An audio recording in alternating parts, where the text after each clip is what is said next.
Netcasts you love. From people you trust. This is Twit. Bandwidth for the Tech Guy is provided by CacheFly. CacheFly.com. Hi, this is Leo Laporte, and this is my Tech Guy podcast. This show originally aired on the Premier Networks on Saturday, November 25th, 2017. This is episode 1442. Enjoy. Well, hey, how are you today? Leo Laporte here, the Tech Guy. Oh, yeah, time to talk computers, the internet, home theater, digital photography, smartphones, smartwatches, and all that jazz. Augmented reality. 8888 Ask Leo, the number. Did you get a bunch of stuff for the holidays? Are you all loaded up? Get your Black Friday deals on. Monday is Cyber Monday. That's the silliest thing ever, Cyber Monday. Although it outpaced, at least with online sales, it outpaced Black Friday last year. $3.5 billion to $3 billion. So I guess there is something to that Cyber Monday thing. The theory was in the past that people didn't have very fast internet at home, so they'd wait till Monday and then do their shopping at work. That's kind of a nutty idea. We don't wait till Monday to do our shopping anymore, do we?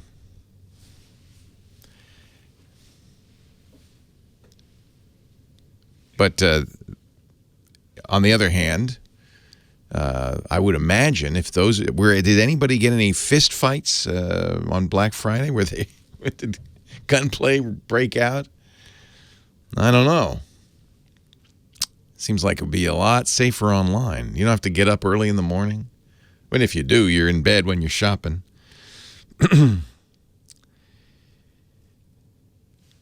I don't have any numbers yet for Black Friday, but I imagine it was a big shopping day. Everybody, I know traffic was terrible around all the outlet malls and the shopping malls in our area. What'd you get? I saw somebody in the chat room got a nice TV. It'll be interesting if the net neutrality rules pass December 14th, the anti-net neutrality, the new rules pass that allow your ISP to shape your bandwidth, we say that euphemistically, to decide what you can and can't see and how much you pay and how much the other guy pays and all that stuff. Be interesting to see what happens next year on Cyber Monday and Black Friday. You know, what kind of online shopping. You know, I can imagine a scenario where your ISP, I can see my ISP Comcast doing this. Say, yeah, if you want access to Amazon, let's see, who would they go to? Would they go to me? No, I already pay enough. They'd probably go to Amazon. Hey, Amazon, if you want access to our customers, our millions of customers, you're going to have to pay us a little extra for that access. A little toll road. How about that? That'd be interesting, wouldn't it? Be a good payday for Comcast. I'm not sure how good it would be for the rest of us, because of course, what does Amazon do? Well, they just put it all in the prices, right? They just mark up everything a penny, and everything's all right. Everybody's happy, so we end up paying for it, don't we? It's an interesting situation, this net neutrality thing. I don't think the general public cares that much about it. Maybe you do. Maybe because you listen to the show, you know about it. First of all, because it's a terrible name, net neutrality. What does that even mean? Maybe we should say we'd like to ban internet discrimination. Even that doesn't kind of make a lot. Because I think people don't even think of people think of the internet as just hot and cold running websites, right? They just pour into my browser whenever I ask for it. It's kind of a miracle of the 21st century. You just open up a computer, you click a button, and all of a sudden something shows up. You know, you can buy stuff, and then 2 days later it actually shows up on your doorstep. You can watch a movie. It's just kind of this free-flowing stuff. We don't really think about much, do we? Well, we might have to at some point. I mean, the FCC has decided to completely ignore, even though they're required to, the comments of the public to to just dismantle this whole protection of the internet. They say, well, we didn't have it 2 years ago. This will be the great internet we had a few years ago. Yeah. There's some examples, though, of companies not behaving too well. You remember when Netflix wasn't very usable on Comcast because they were in a fight? They wanted Netflix to pay money. Netflix said, what, to pay money to access your customers? Yeah. Netflix said no. Netflix got worse and worse. Do you remember that? When you really couldn't use Netflix if you're a Comcast customer? I do. Eventually, Netflix paid up and it all got better again. That's what we're talking about. That's happened. That's the great internet of 2 years ago? I don't think so. But it's hard to get people to care about it, and partly because we've fought this battle before and won, but I think we're gonna lose this time. December 14th, the commissioners of the FCC will vote, eliminating all regulation of internet service providers. It's not regulation of the internet. Don't get fooled by that. Oh, we don't want any government regulation of the internet. No, it's not. It's not. It's the exact opposite. It's government keeping internet service providers from messing with the internet. Hands off. Comcast blocked BitTorrent for a while too. Remember that? Because they said, well, that's people are using that to steal music, except they weren't just using BitTorrent to steal music. They were using it for a lot of other things, including downloading my podcasts legally, distributions of Linux legally, lots of stuff legally. But Comcast didn't like it, so they turned it off. They can do it. Fortunately, their customers got upset and they changed their mind. And I wonder if the FCC might have gotten into it a little bit, just a little bit. FCC did get into it a couple of years ago. Remember when Verizon, which, by the way, big internet service provider, not just in phones, but also in homes. But on your phone, if you had a Verizon phone, Verizon was sending out a unique identifier actually attaching it to you, a unique identifier that they would then sell to anybody who paid the fee, so that websites and advertisers and so forth could identify you on the internet, collect information about you on the internet. When Verizon got caught doing this, the FCC caught them and fined them, and they stopped. I don't think that'll happen anymore either. We want a light hand on the internet.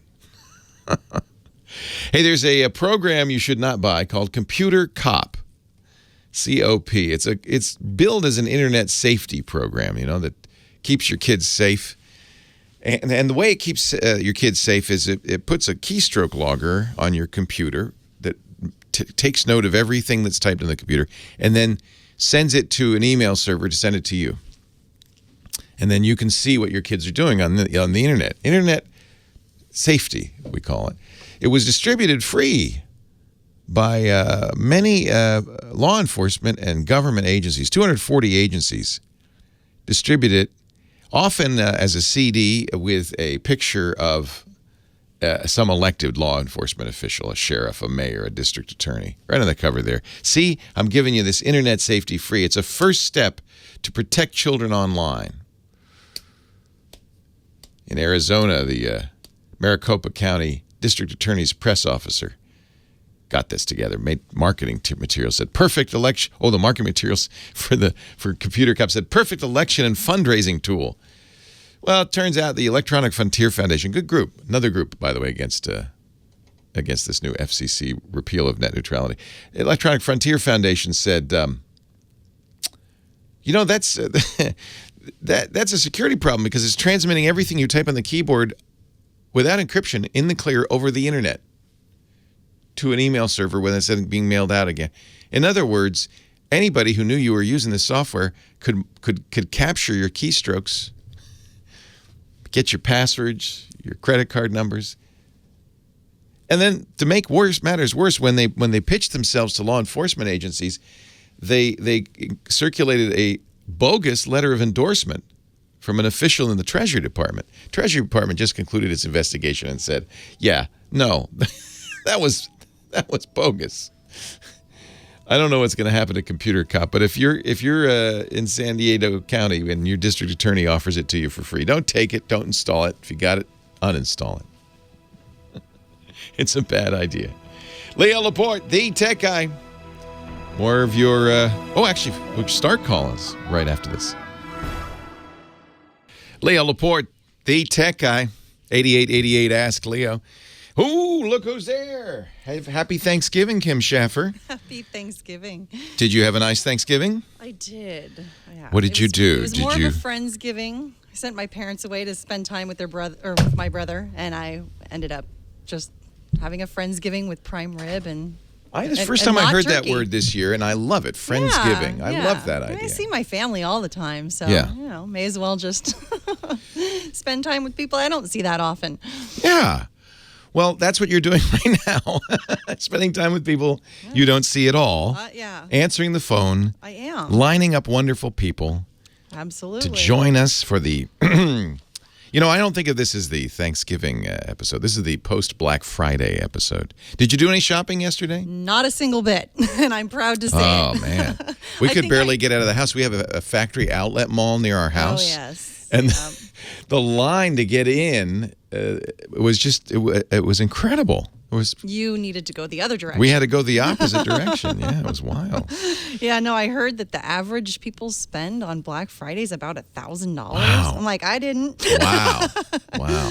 Well, I think of it as amateur hour. I spend all year long, so right, you do. You spend enough for all of us. Actually. I don't need to spend on. Oh man, sometimes I look at all the gear and I think, what was I thinking? I could have saved that and retired early, but no, I do that for you. I do it so that.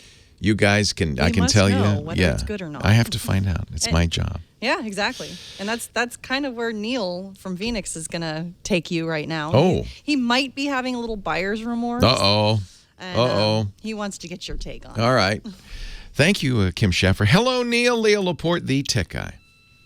Hey, Leo. How are you doing? I'm well. How are you? Good. I'm doing okay. How was your Thanksgiving? Very nice. Family, relaxed, watched a bunch. I think there were 3 football games, I think. I seem to remember. It's all a blur now. It was a lot of fun. How was yours? I'm always grateful for you. I always give thanks for your shows. I always enjoy them. I always learn quite a bit, by the way. Thank you. So here's the question. I went and bought an iPhone 8 Plus when it came out. I bought every iPhone Plus since the 6 Plus. Yeah. I've been happy with them. Yeah. 8 Plus came around. And I heard you all talking about it on this show and Backbreak Weekly and so forth and iOS Today. And I said, no, I can get by with an 8 Plus. And I've been very happy with it. In fact, I went to a wedding, my sister's wedding, or my nephew's wedding, I should say, and took wonderful pictures with it. You bet. And it was very pleasing. But then I heard all about the iPhone 10, and now I'm wondering, even though I'm not unhappy with the iPhone 8 Plus, did I make a terrible mistake? You have iPhone envy, my friend. And this is what Apple wanted you to have all along. So I think, I also bought the 8 Plus. And again, I knew, of course, that I was also going to get an iPhone 10. And I realized that Apple was going to get an extra $1,000 out of me for 2 months while I was waiting for the iPhone 10. But I did it anyway. But I have an excuse. This is my job. I think the iPhone 10 is definitely the best iPhone made. Now, there are some... I'll make you feel a little bit better.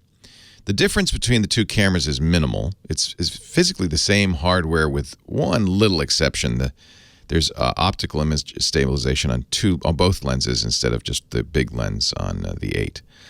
But that's not a big difference. So the camera, you would get equally good pictures with the 8 Plus or the 10. The 10 does more stuff computationally because it has a much faster... Actually, it doesn't have a faster processor. It's the same processor, same amount of memory, same amount of storage.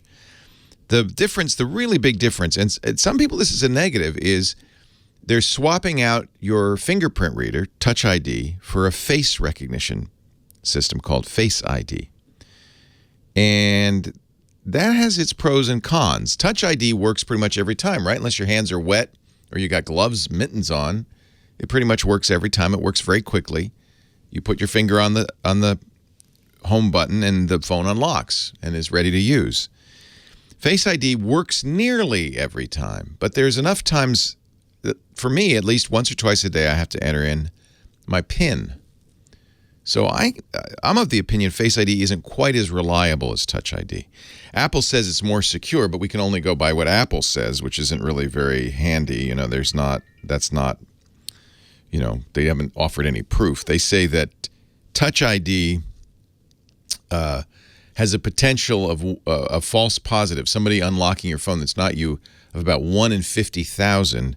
They say Face ID, it's 1 in a million, but it isn't in some respects because twins can unlock, and it looks like even kids who look a lot like their parents can unlock it.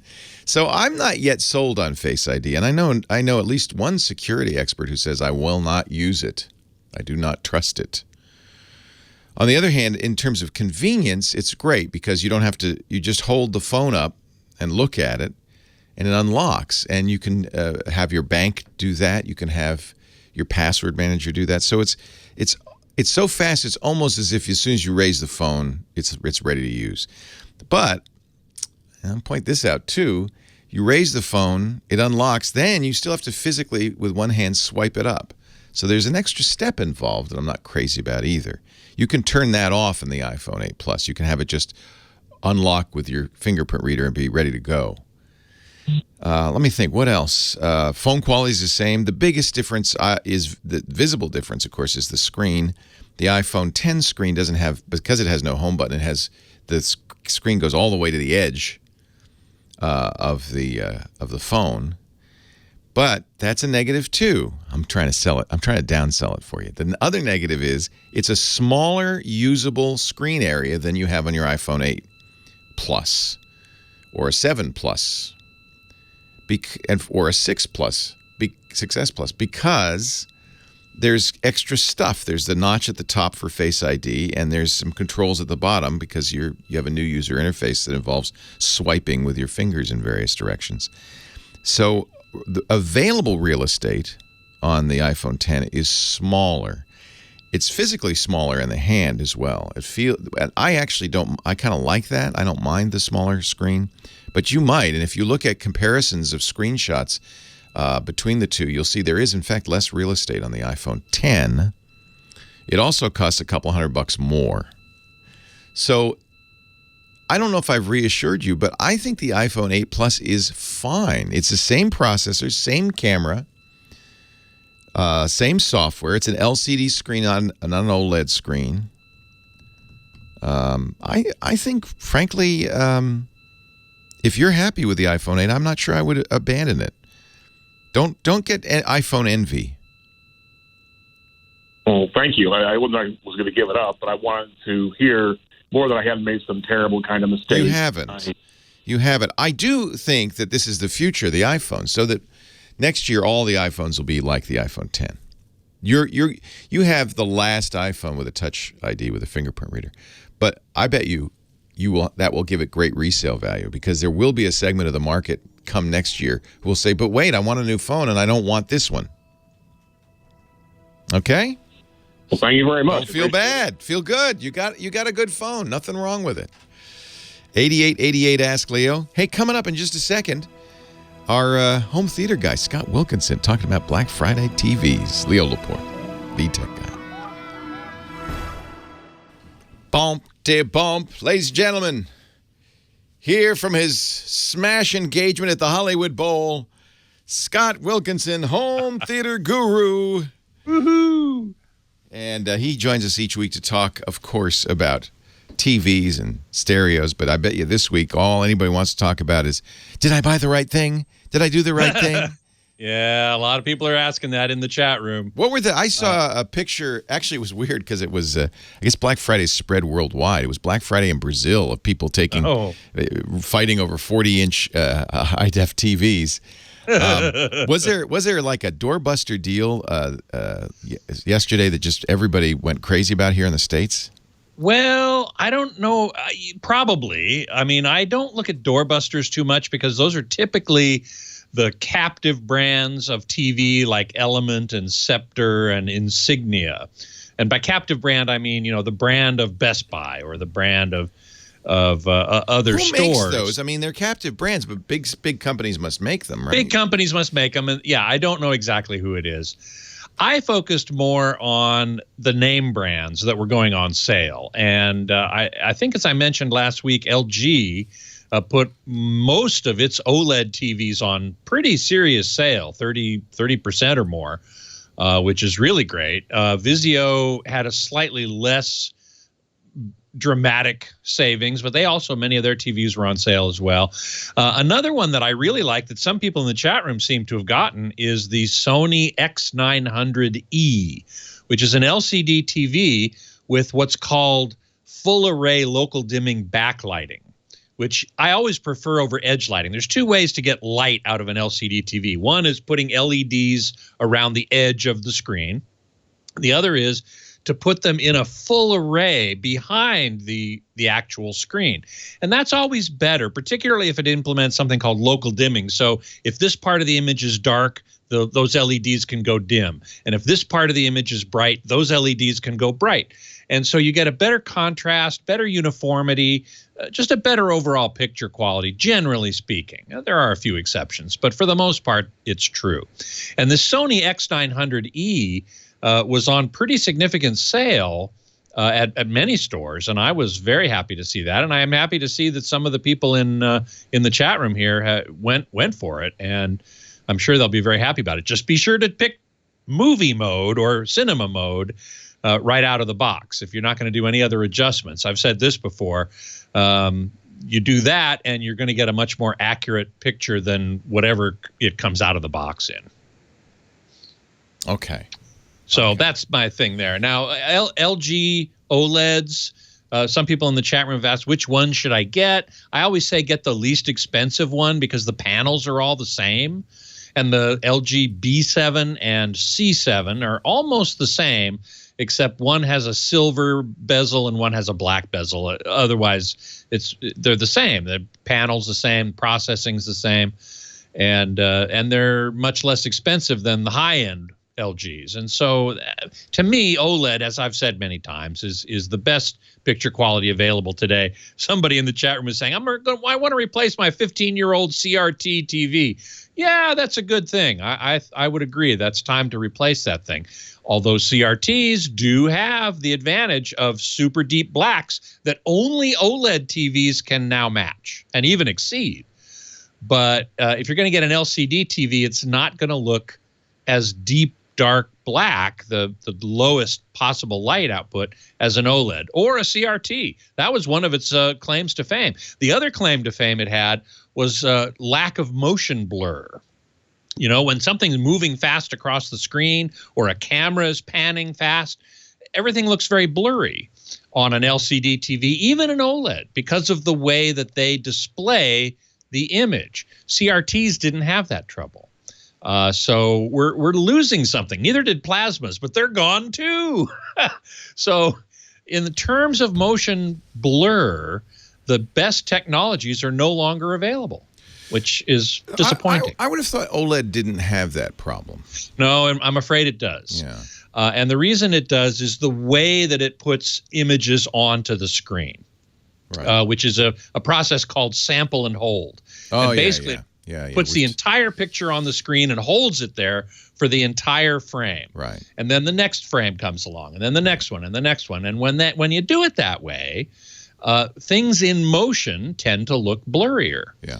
Plasma solved the stuff in between. It's almost a slower frame rate. Can they do 60p? The same frame rate. Yeah. See, that's what's puzzling. Modern TVs can do 60p, and that certainly helps. Yeah. As long as the content coming in is 60p, which for movies is super rare. There's only one movie I know of that does that off of an UHD Blu-ray disc, Billy Lynn's Long Halftime Walk. And some people don't like it. They think it looks the same as frame interpolation, which both LCDs and OLEDs do. They insert synthetic frames in between the real ones to make it look. What do they call it? There's different names for this frame interpolation. Yeah. What do they call it?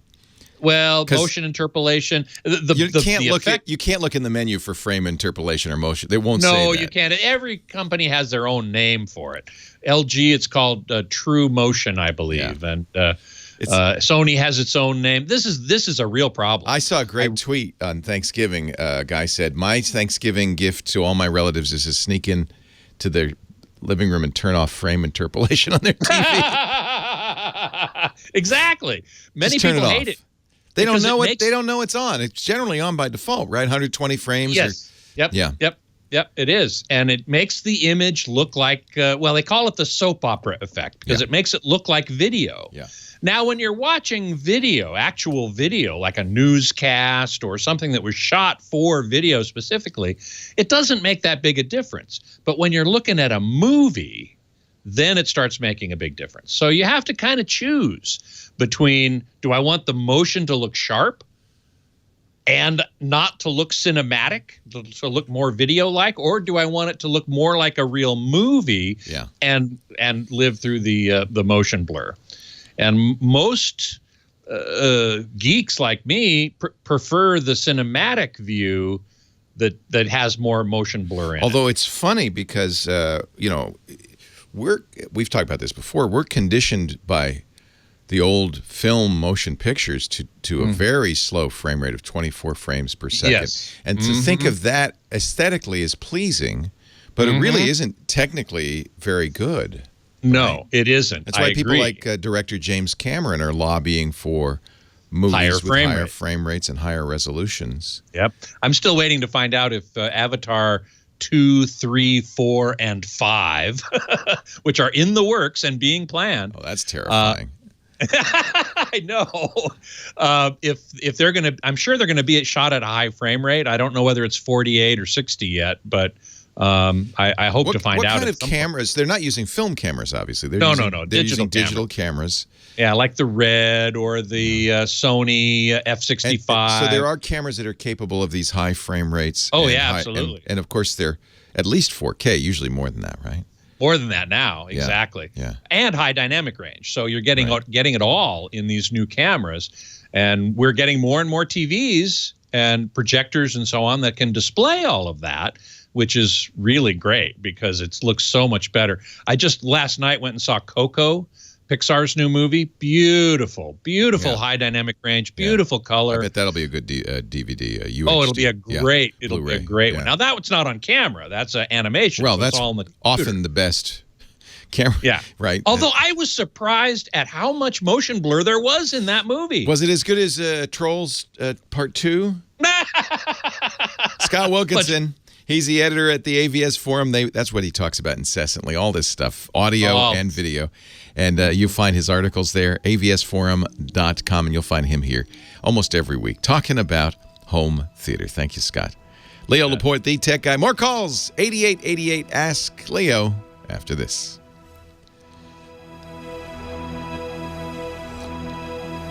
Now, if there's a high frame rate movie like Billy Lynn's Long Halftime Walk or The Hobbit, can you get a Blu-ray that has the high frame rate and play it back? You can. Yep. Well, as long as the studio publishes it. But assuming that they made it available, the players could handle it. Yep. And so I've got Billy Lynn, and that plays at 60 frames out of my Oppo UHD Blu-ray player. Absolutely. Okay. And can you notice the difference? Oh, absolutely. Oh, man. Huge difference. Huge. It does not look like traditional cinema. Right. And some people object to that. Right. I don't. I find it to be just beautiful. I use it as test material on TV reviews all the time. Yeah. And I've heard a number of people say they didn't think the movie was very good. I disagree. I think it's really good. Well, good. Maybe I'll buy the let me order the UHD Blu-ray. The UHD Blu-ray, absolutely. Yeah. I will get it. They shot it. They actually, Ang Lee shot it at 120 frames per second. Nothing so it's will already play that back, right? No, nothing will play that back. Yeah. But the Blu-ray was released at 60, and it looks very different than your typical movie. Let me give you the con, and you can take it over. You're going to be able to do the top of the hour. Sure. Well? All right, great. Yep, happy to do it. All right, let me put you in the picture here. So let's see. Cameron Cat got a 65-inch LG OLED B7 for $2,099. Crazy good picture. You're right about that. And man, $2,100 for a 65-inch LG OLED. That is really, really good. It's even less than the Black Friday deals I saw. I think I'd have to go back and look now, but basically. That's a screaming deal. That is really, really good.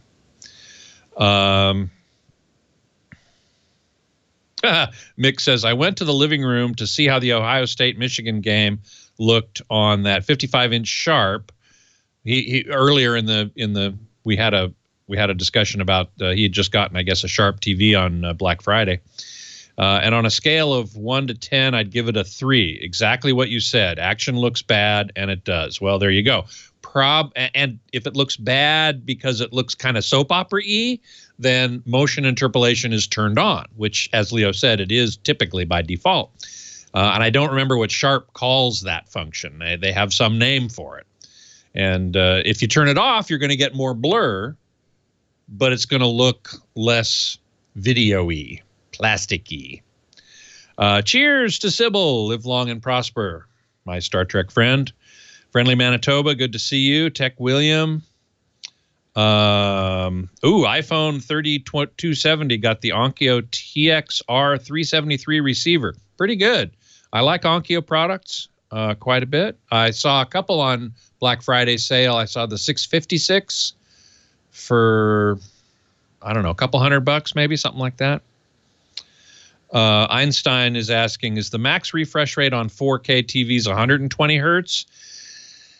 Yeah, there might be one or two at 240, but basically, yes, it's 120 hertz. $2,000 for a TV, old soldier. Buy the marketing guys a drink. Yeah, $2,000 is a lot of money, no doubt about it. All right, Scotty. Thank happy you. To stick around. All right. See you in a bit. Bet. Leo Laporte, the tech guy, 8888 Ask Leo. Jimmy is on the line. He's next from Ohio. Hello, Jimmy. Hey, Leo. Thanks for hanging on. Welcome. What can I do for you? Well, I'm hoping for a big favor, and this is kind of the last resort.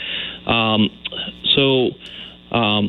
friend lost her 15-year-old son in 2015. Oh, I'm sorry. I'm so sorry. And his Instagram account was just deactivated for inactivity. Right. And I'm just hoping desperately that maybe somebody from Instagram's listening and they can get in touch. I've already gone through the official channels. His mother has gone through. Send me an email. I have a channel through to the founder, Kevin Systrom, and I'll see what I can do for you. Remember, it's owned by Facebook now. So another avenue to pursue is Facebook. Okay. Because they probably, they've always been fairly smart about Facebook accounts when this kind of thing happens. They can set them up as memorial sites and so forth. And I don't know if she's done that as well, but that might be something to look into. I think that was never done, which is probably why it got deleted. She can make it a memorialized site. It may not be too late for that as well. But do me a favor, send me an email to leo@techguylabs.com. And I will forward it on to Kevin Systrom, the founder. And his hands may be tied. I don't know, but we can at least get you to the top there and see if we can do something about it. Oh, thank you so much. My pleasure. I'm so sorry that happened, and I'm glad to help. Yeah, because there's probably a lot of memories and pictures there that she'd like to have. Yeah, and I'm sure, I don't know for sure, but I'm sure his friends probably too go there. Sure. Once you regain access to it, there are ways, of course, to download those images, to print them. There are a number of services that will take your Instagram photos and make a Instagram book out of it and things like that. So Chumley and Tech William in the chat room were a lot of help with that. Good. So just props to them. Okay. Yep.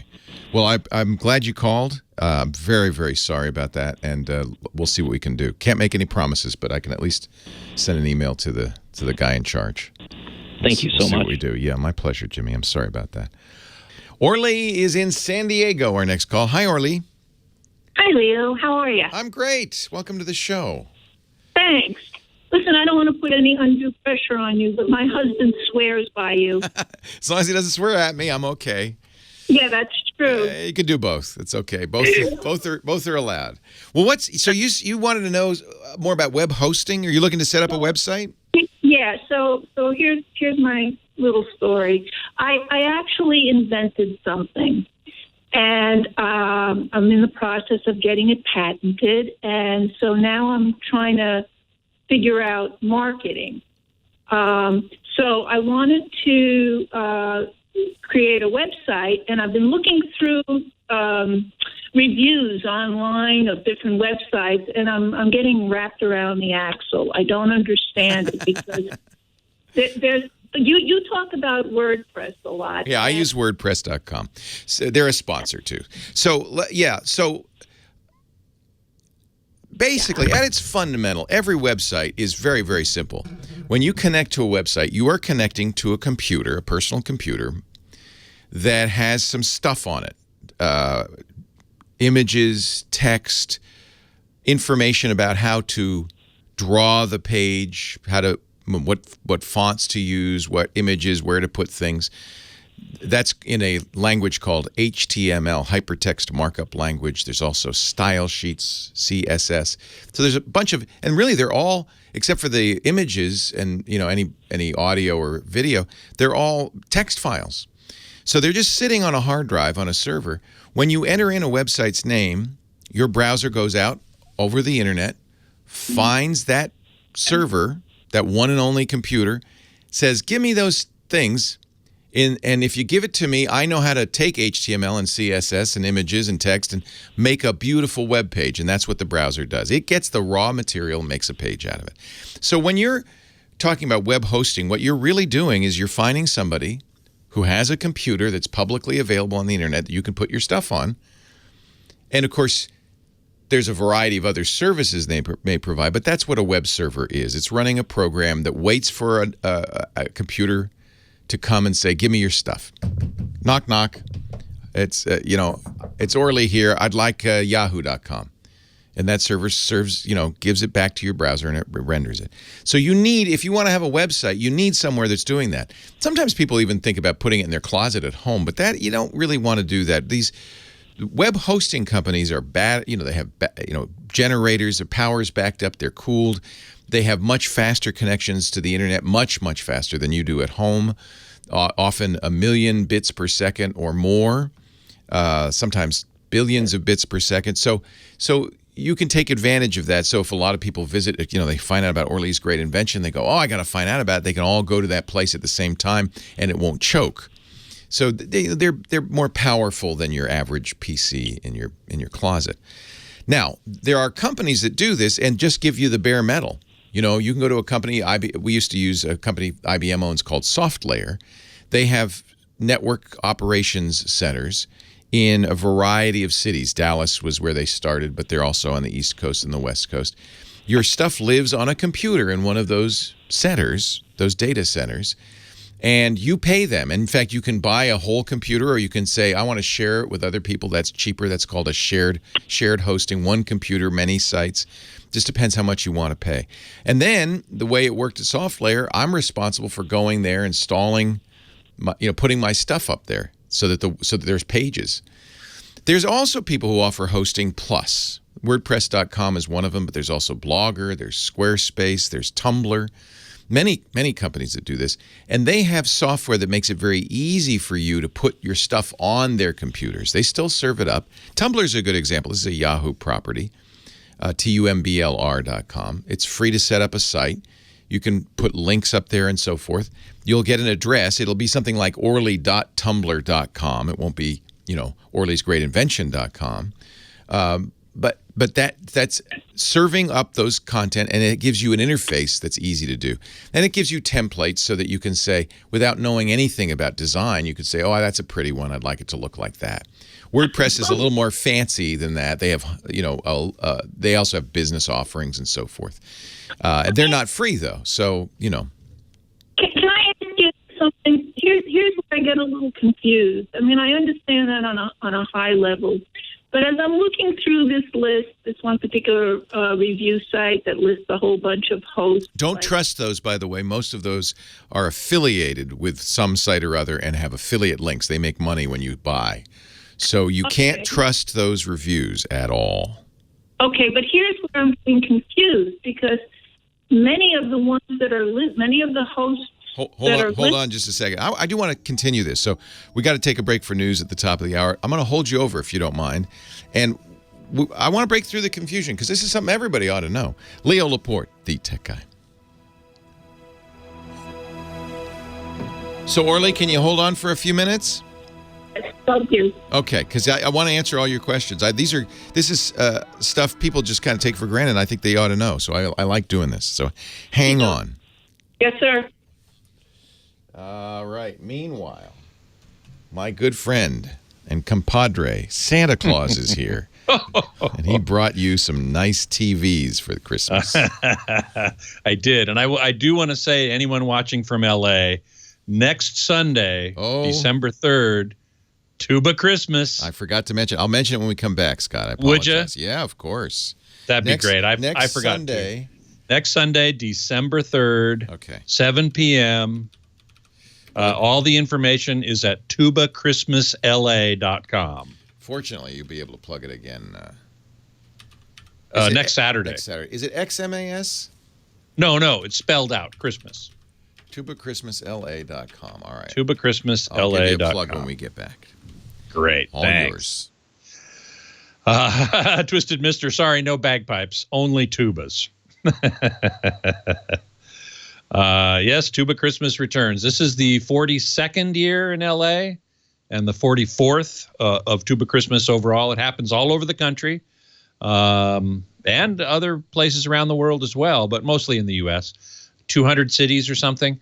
So if you're not in LA, go to the main website, which is tubachristmas.com, and click on Where is Tuba Christmas? And there you can find, you then select what state you're in, and it tells you how many Tuba Christmas concerts there are and what are the details.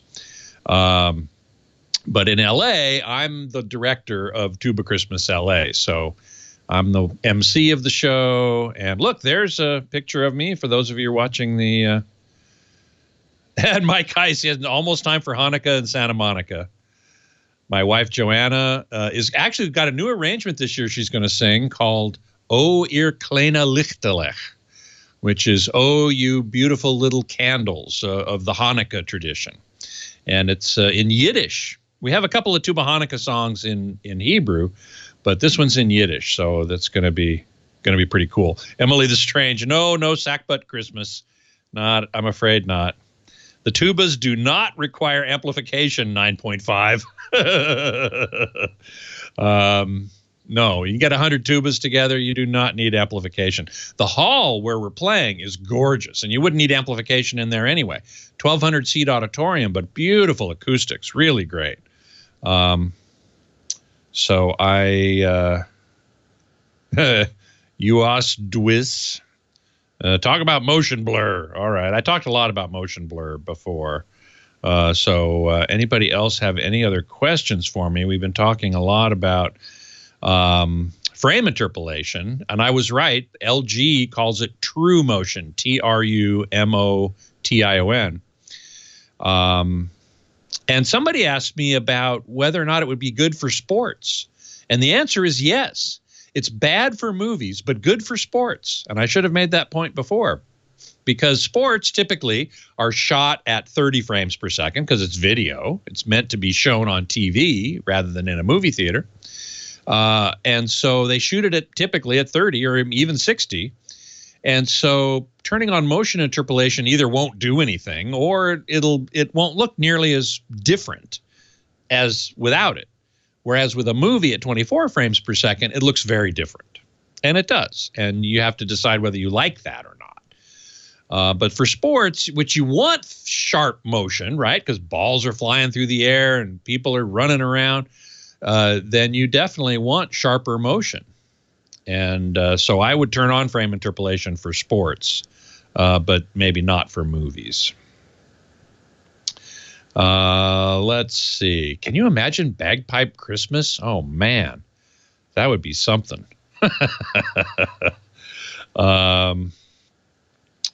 Let's see here. Anybody else got any questions for me? I'm looking around here.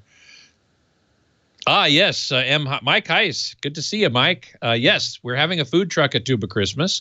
It's this year. It's Roni Macaroni with the world's best mac and cheese, so they say, but other stuff too. It's not only mac and cheese. In fact, they sell veggie dogs, which I love.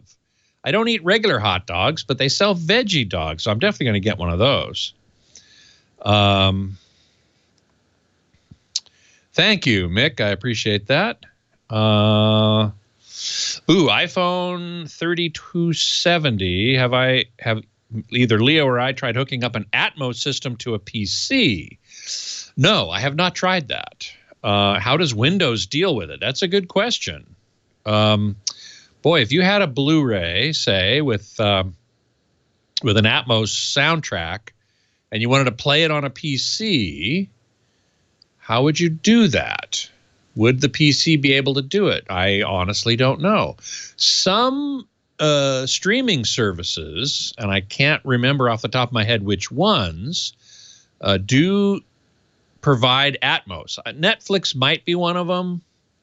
I can't remember now.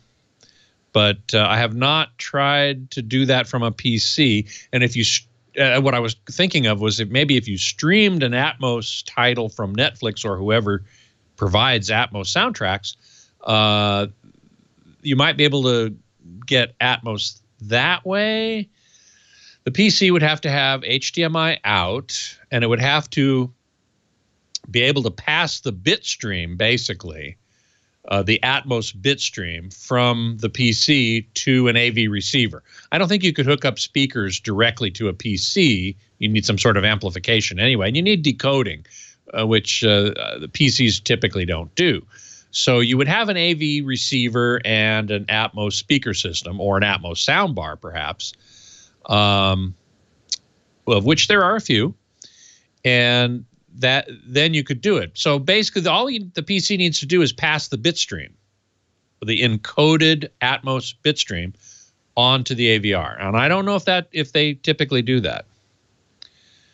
I don't. Let's see. How do you tell your Onkyo, for instance? You want to use it as 5.2.2 Atmos versus just plain old 7.2. Well, when it gets the bit stream, when it gets the Atmos bit stream, it automatically says, "Oh, you're Atmos. Okay, I can deal with that." And it switches to 5.2.2. That is 5 channels around you, 2 subwoofers, both of which play the same signal, but we're talking about the speaker configuration here, not the signal configuration. So 2 subwoofers and then 2 overhead speakers. And many Onkyo players will do that. AVRs, rather, will do that. User 3784, Vuvuzela Christmas. Yeah, I'll dig that. I totally dig that. Of course, you can't get very many notes on a Vuvuzela, so you can't play Christmas carols, sadly. Somebody earlier was asking me about a burn-in on OLED versus LCD. And OLED does have a slight, it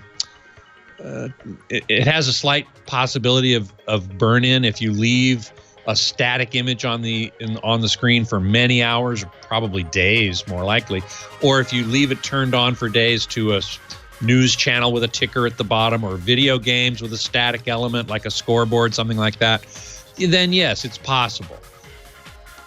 There you go. Thank you, Scotty. Well, hey, how are you today? Leo Laporte here, the tech guy. Time to talk computers, the internet, home theater, digital photography, smartphones, smart watches, augmented reality, all that jazz. My phone number, 8888 Ask Leo, if you want to call in with a question or a comment or a suggestion. We also have a great website, techguylabs.com, techguylabs.com, and that's a place you can go, and I can put all the information we do, everything we talk about. And I say I, but it's really not me. It's James DeRuvo is writing right now. Hi, James. And Josh Windish, who also will put the audio and the video up, and they make a great site where you can go, you can search, you can find anything I talk about. So you don't have to write anything down.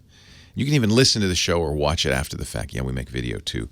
techguylabs.com. I wanted to mention, I forgot, when Scott Wilkinson was on, our home theater expert, that he does every year a Tuba Christmas. Now, if you're in the LA area, this is coming up a week from tomorrow, December 3rd, in Los Angeles. It is a bunch of tubas, like a lot of tubas, playing Christmas songs. And Scott is the director. He is a windy fella himself. And you can hear the performances. It's a wonderful event. They've done it every year for many years. And I just wanted to mention tubachristmasla.com if you'd like to see Scott performing Tuba Christmas. Celebrate the holidays with the glorious sound of tubas. And the reason I bring this up is, well, not only because I have a strange fondness for Scott, but Orly and I were talking about websites. And this is a really good example of, he's got an event, he wants to promote it.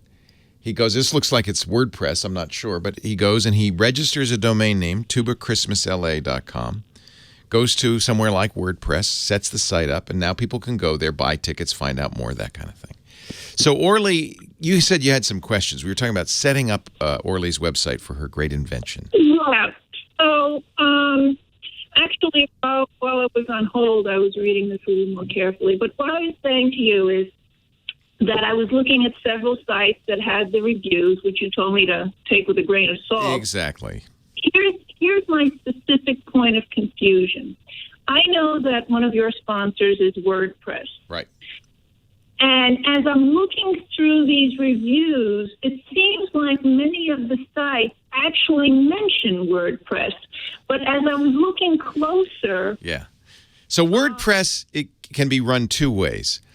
You can have, and I did this for years, you can have your own site. In my case, it was at SoftLayer, as I mentioned earlier. And then you are responsible for installing the WordPress software on that, running it, maintaining it, keeping it up to date. Or you can go to WordPress. That's from WordPress.org, by the way, to get the software. WordPress.com, their business side, will do it all for you on their hosting. And so WordPress.com is like Squarespace.com. By the way, Scott tells me that that's a Squarespace site. Squarespace, and it's, by the way, the concert is free, the Tuba Christmas. So he went to Squarespace, did the same thing, set up a site. They host it, and they have software that you use. So my suggestion is to go to somewhere that does the software for you, because unless you've decided you want to learn how to be a webmaster, is that in your list of things to do? Not in this life, no. Then I strongly suggest that you go somewhere that has we call it what WordPress is a content management system, or CMS. It's something that you can, in the website, enter your, write your article, write your piece, put pictures up and stuff, press publish, and then it has software that will publish it, which merely means putting those appropriate files on that server's hard drive so that when somebody requests it, they will load it. The content management part of it is a big part of it. And unless you want to learn how to run content management systems, I would suggest you go to a web hosting company that has a good CMS built in. And so for Google has one called Blogger at blogspot.com. Squarespace.com, WordPress.com. Another good one, as I mentioned, is Yahoo's Tumblr.com. All of those are doing the hosting behind the scenes, but you're not really aware of that. What you're aware of is using their software really to post your content. And that's really the way most people should go. So a lot of those sites that you're going to are talking about DreamHost and 1+1 and companies that are server companies. They may have site building software on top of them, but their main business is selling servers. That's an old school way of doing it. I don't recommend, especially since you don't want to become a web expert, I recommend anybody who wants a website, go to a company, a CMS company, a company that provides you with the content management piece. That's so much better. So for me, who wants to do some marketing on it and also be able to take orders on it, which means, credit cards, are you saying I should look at Squarespace? Squarespace has a very good e-commerce system. When you're selling stuff, that it adds an additional piece. WordPress just put its e-commerce in, and it's supposedly very good. I haven't used it yet. But then there are also companies like Shopify and BigCommerce that specialize in online commerce. And they also have website building tools, but it's centered around the idea of a shopping cart and selling things. Shopify and BigCommerce are also very good solutions. If you need e-commerce, those are very good solutions. Squarespace might be a good one for you to look at. I think it's a little pricey, or can be a little bit pricey, but it has. And by the way, one more piece to this is you're going to go to somebody who will help you register a unique domain name. You don't want to be Orly.wordpress.com. You want to be orlysgreatinvention.com. And so most of these companies will do that for you. Certainly WordPress will, Squarespace will. Blogger will not, I don't think, unless you have to do that yourself. Tumblr, you have to do it yourself. Have you heard of SiteGround? Because I'm looking at this and it says that they're officially recommended by WordPress.org. That's different. That means that they're a server company. They probably have a one-button install of WordPress, but you're going to be responsible for your WordPress software. Do not do that. You do not want to be that responsible for that, especially because all of this software will have regular security updates. And if you don't apply them, you will be hacked. Because you now it's unlike, your computer at home goes on the internet, but doesn't sit there, all the time waiting to be hacked. Your website does. So keeping a website secure is a very high priority. Do not go to somewhere where you're doing your own installation and management, and that would be that site. Don't do that. Okay. You want to go to, WordPress, Tumblr, Squarespace, Blogspot. You want to go to one of those. Okay. Well, you made me a little smarter, although I think my head just exploded. Well, actually, it's going to be easier. And I understand why you're getting, as you say, a good analogy, wrapped around the axle. If you start to look at all of the sites that offer hosting, this is, frankly, it's old-fashioned. That is how we used to do it. And you don't need to do that. Now, our site, techguylabs.com, runs on that kind of site, but we have trained professionals managing it. We spend a lot of money.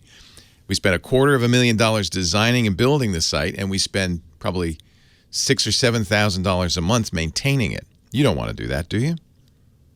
I don't think so. No, you do not. You want something very simple. I would look at for e-commerce, given you want to sell stuff, Squarespace and WordPress. Either one would be great for you. Is Squarespace affiliated with the Square that you take credit cards on? No. Although they do, I think their commerce uses Stripe, which is a very good system for commerce. Squarespace is not Square, despite the similarity in the name.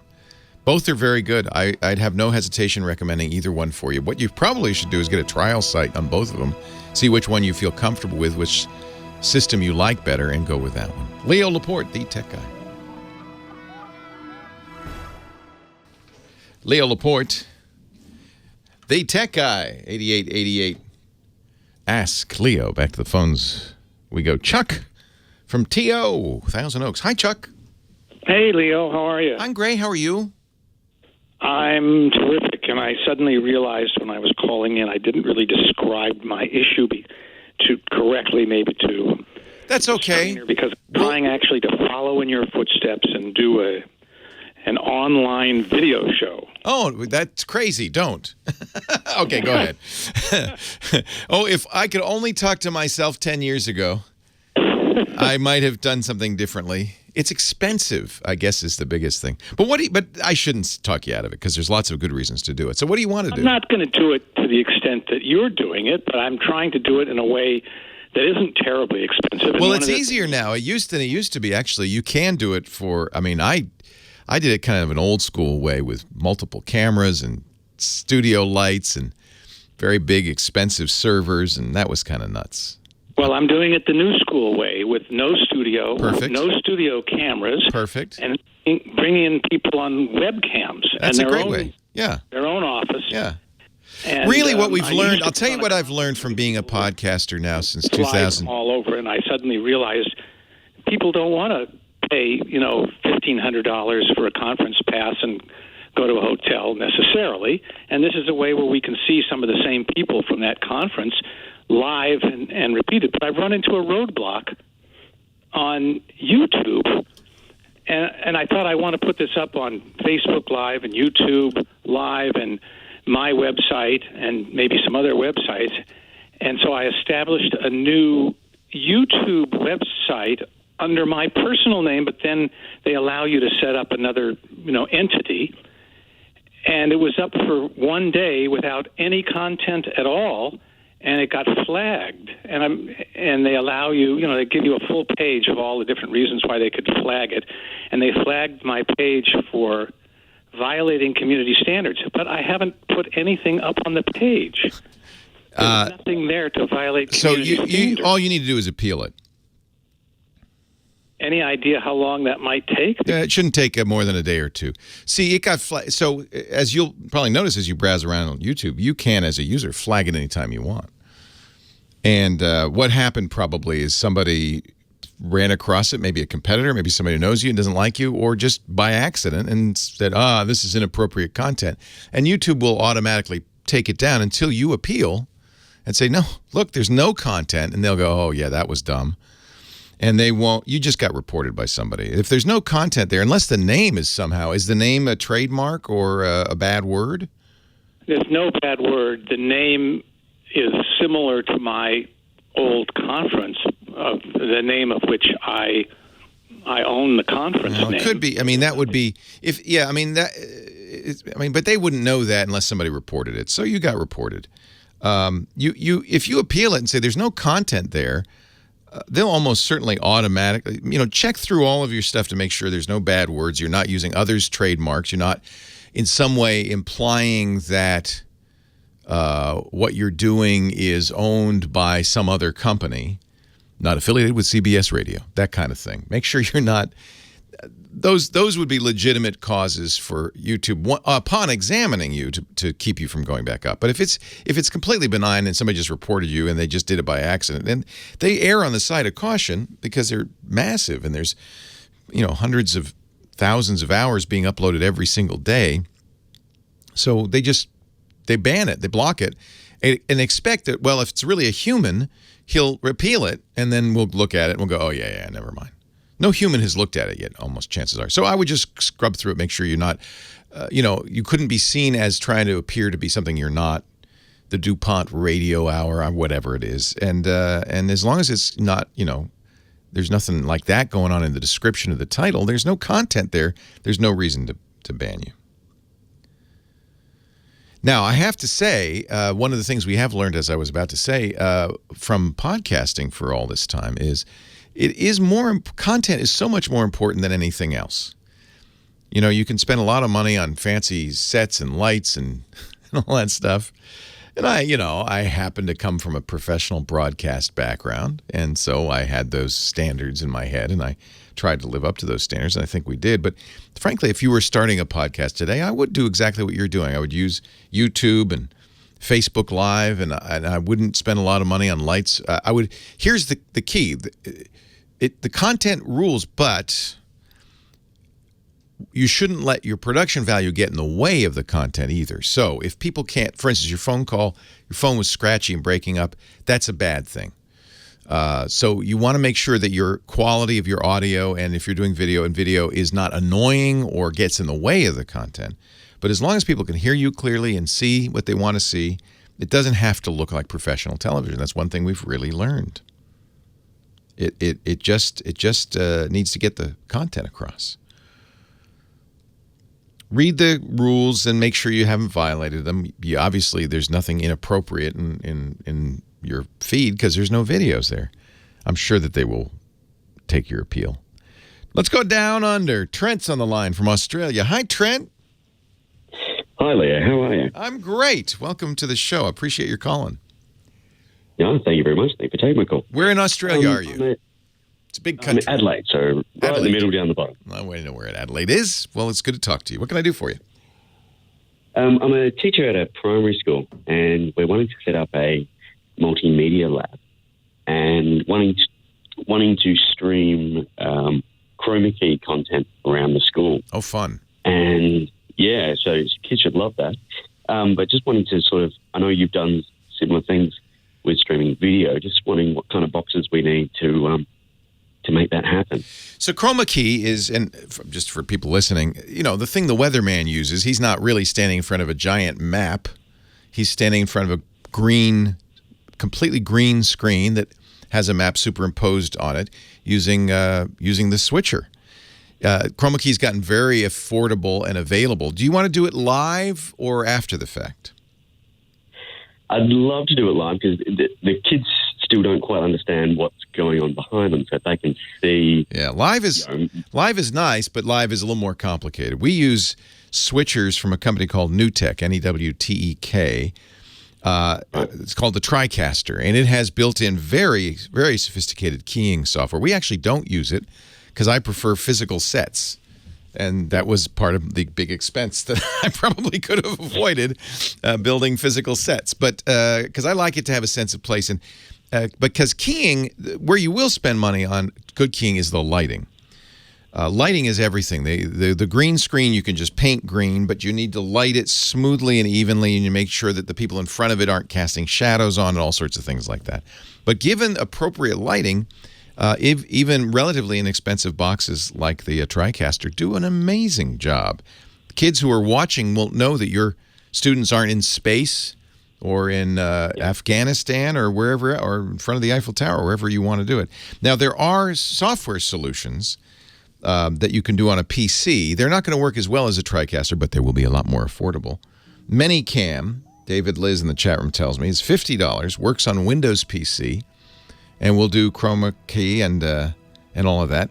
That sounds like a good solution. I haven't used it. Manycam.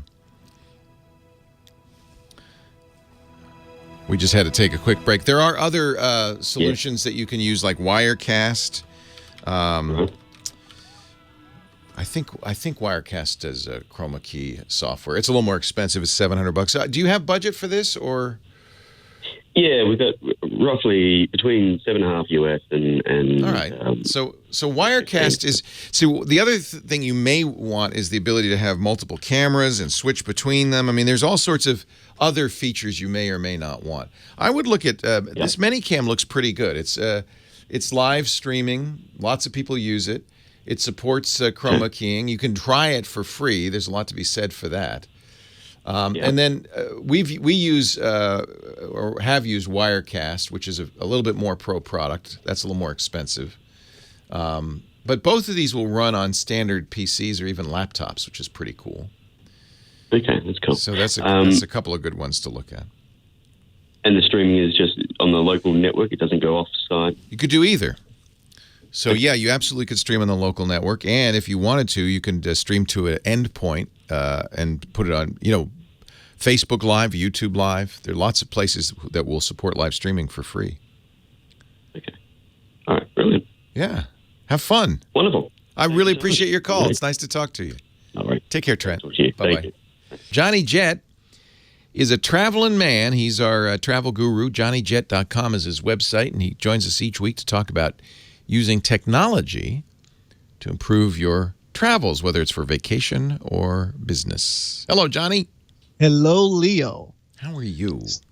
Good. So, yesterday was Black Friday, but their deals are still going on. Wait a minute. There's not Black Friday travel deals, are there?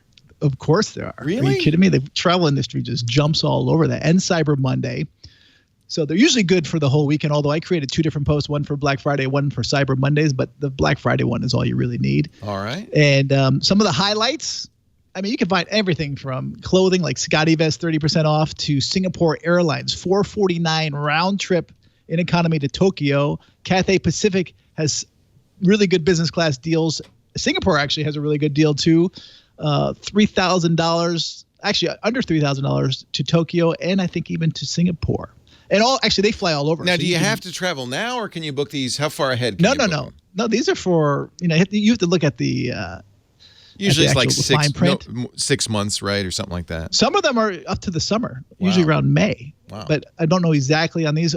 Usually they exclude Christmas and New Year's, so don't get your hopes up for that. Nice. But almost all the airlines are putting out some kind of deal. Even WOW Airlines, the low. What's WOW Airlines? I never heard of them.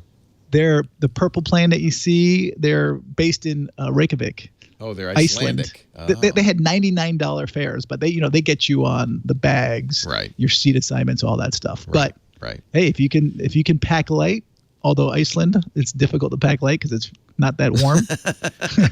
It's aptly named, as you say. Yes. So check this those is out. all on JohnnyJet.com. Yep, I just tweeted it. I put it in your show notes. So there's almost so many different hotels have all kinds of Black Friday deals, from the Outrigger in Hawaii for $119 a night to 5-star hotels. Like, I can't even list them all. We'll be here for a while, but I have a lot of them. I have a lot of my highlights in there. Nice. And I should mention, just as a disclaimer, that Scotty Vest is a sponsor of some of our podcasts. Oh, good. Yeah, he's one of my sponsors. I should mention that too on my newsletter. But I've been using him way before he started sponsoring. Yes, me too. Yes. So I got a really cool app for you to download before your trip to New York. And I think you're going to love it. Yep. So do you like Shazam? I love Shazam. How about a Shazam for artwork? Oh, so Shazam, you're listening to the song and you point Shazam at the speaker and it'll tell you what the song is, which is something I always want to know. What's that song? Who's that? What's the? So this does it. I could point it at a picture. Exactly. So it's called Smartify. SMARTIFY. Wow. It's a free download, Android and iOS. So they're right now they're in 30 different museums, including the Met in New York City, the Paul J. Getty in L.A., a lot in London because it's a London-based company. But not only will you do paintings, but it'll also do sculptures and other 3D objects. So it's really cool. Although I've been reading some of the reviews. Some of them say, it doesn't work on all the different paintings. So it kind of has a low review. Yeah, right now I can't go to the website because it's got malware on it. But I'm sure they'll fix that. Yeah. That's not good. Don't go to the website then. Don't go to the website at this point. Is it smartify.org? Is that correct? Maybe you got it wrong. Yes, it is. Okay, yeah, no, that's it. Oh, let me just double check. I could have it wrong. No, that's it. Yeah. It's being blocked. I think their certificate might be shot. That's all right. Okay. You can still get the app. Smartify. Yeah, let's hope the app doesn't. No, have I'm sure anything. the app is fine. Sure. This is, by the way, it's funny because Google is putting companies like this out of business. The new Pixel 2 XL, you can turn on a feature that is it's just sitting there. Every song that it hears, it will put a little note on the bottom of the screen, Shazam-like note, but you don't have to do anything. It just does it. And Google has a new artificial intelligence feature called Lens that you point your camera at a work of art or a building or a product. A menu, and it'll identify it. It'll even translate it. Right. So it will do this artwork thing if you have, but you need to have the new Google Assistant. I don't know if it's out for everybody yet. The new Google camera, I guess. So it means you probably have to have a Pixel. Well, the Lens 3D, the Lens app, they bought that. You can get the app, yeah. Right. They bought that a while ago, and it's great for travel because it does translate I think 100 different languages. And so if you're in a restaurant where it's written in the language you do not speak, you can get it translated. Yeah. Or the street signs, and you don't even have to be online. It's amazing stuff. Mine has not updated yet on the Pixel 2 XL, but when you get the Google Assistant running, it will have a little camera icon on it, and you can aim it at something, and it will tell you what it is, including works of art. But that is really nice if it looks up the work of art. And I gather this is a nonprofit, Smartify, because of the .org. Yeah. I think it's a brilliant idea. Love it. Because how often do you see that? Just the other day at Thanksgiving, we were sitting beneath a beautiful opera poster. And I said, now that looks like it's a Chagall, but I'm not sure it is. If I'd had Smartify, I could just take a picture and it would tell me, right? I would hope so. Very nice. So we'll see. Nice. All right. I got one more. We have time for a website? Got all the time in the world. All right. Good. So this one is real basic website, but it's kind of fun. It's called Globe Genie. GLOBEGENIE.com. Oh, what is so they use Google Maps. Google's taking over the world, as you said, and I like this. It will teleport you to a random spot on there, and you can have it set up for auto. But 6 different continents, and it will refresh every 10 to 30 seconds. So just up in the upper right hand corner, just click one of those, uncheck. I can teleport just do Africa somewhere, and then I'm in Saskatchewan. I turned North America. It was off by default. I don't know why. Maybe they figure you don't want to go somewhere in your own area. So I unchecked some of them and I put in, Africa. And, there's a road in Japan. Here's a beach in Gosh, I don't know. Does it tell you? Yeah, on the right-hand corner. Santa That looks like Cruz, a. Santa It Cruz looks like province. Argentina. Very nice. Look at this. We are seeing the world. France. You're in France right there. It's nighttime in France right now. No, this is not live. It's just not loading. So are these Google Maps? Are these cameras? They're Google Maps. Street View. So you can It's zoom in Street View. and Nice. zoom out. How and fun move is around. that? I mean, if you're bored and you're a travel fanatic like I am, it's fun to check out. Travel. Here I am in the cornfields of Colombia. Wow. There are cameras everywhere in the world. Virtual teleportation and sharing. It's called Globe Genie. And, and when you take places at random, you get just random places. It's interesting. Yes, it is. I like this. I'm going to turn on every 10 seconds. It's going to do it automatically every 10 seconds. And I'm going to turn on the Ken Burns effect, too. It'll do a Ken Burns effect. I already tell you I did a Ken Burns trip. No. With the Talc, right?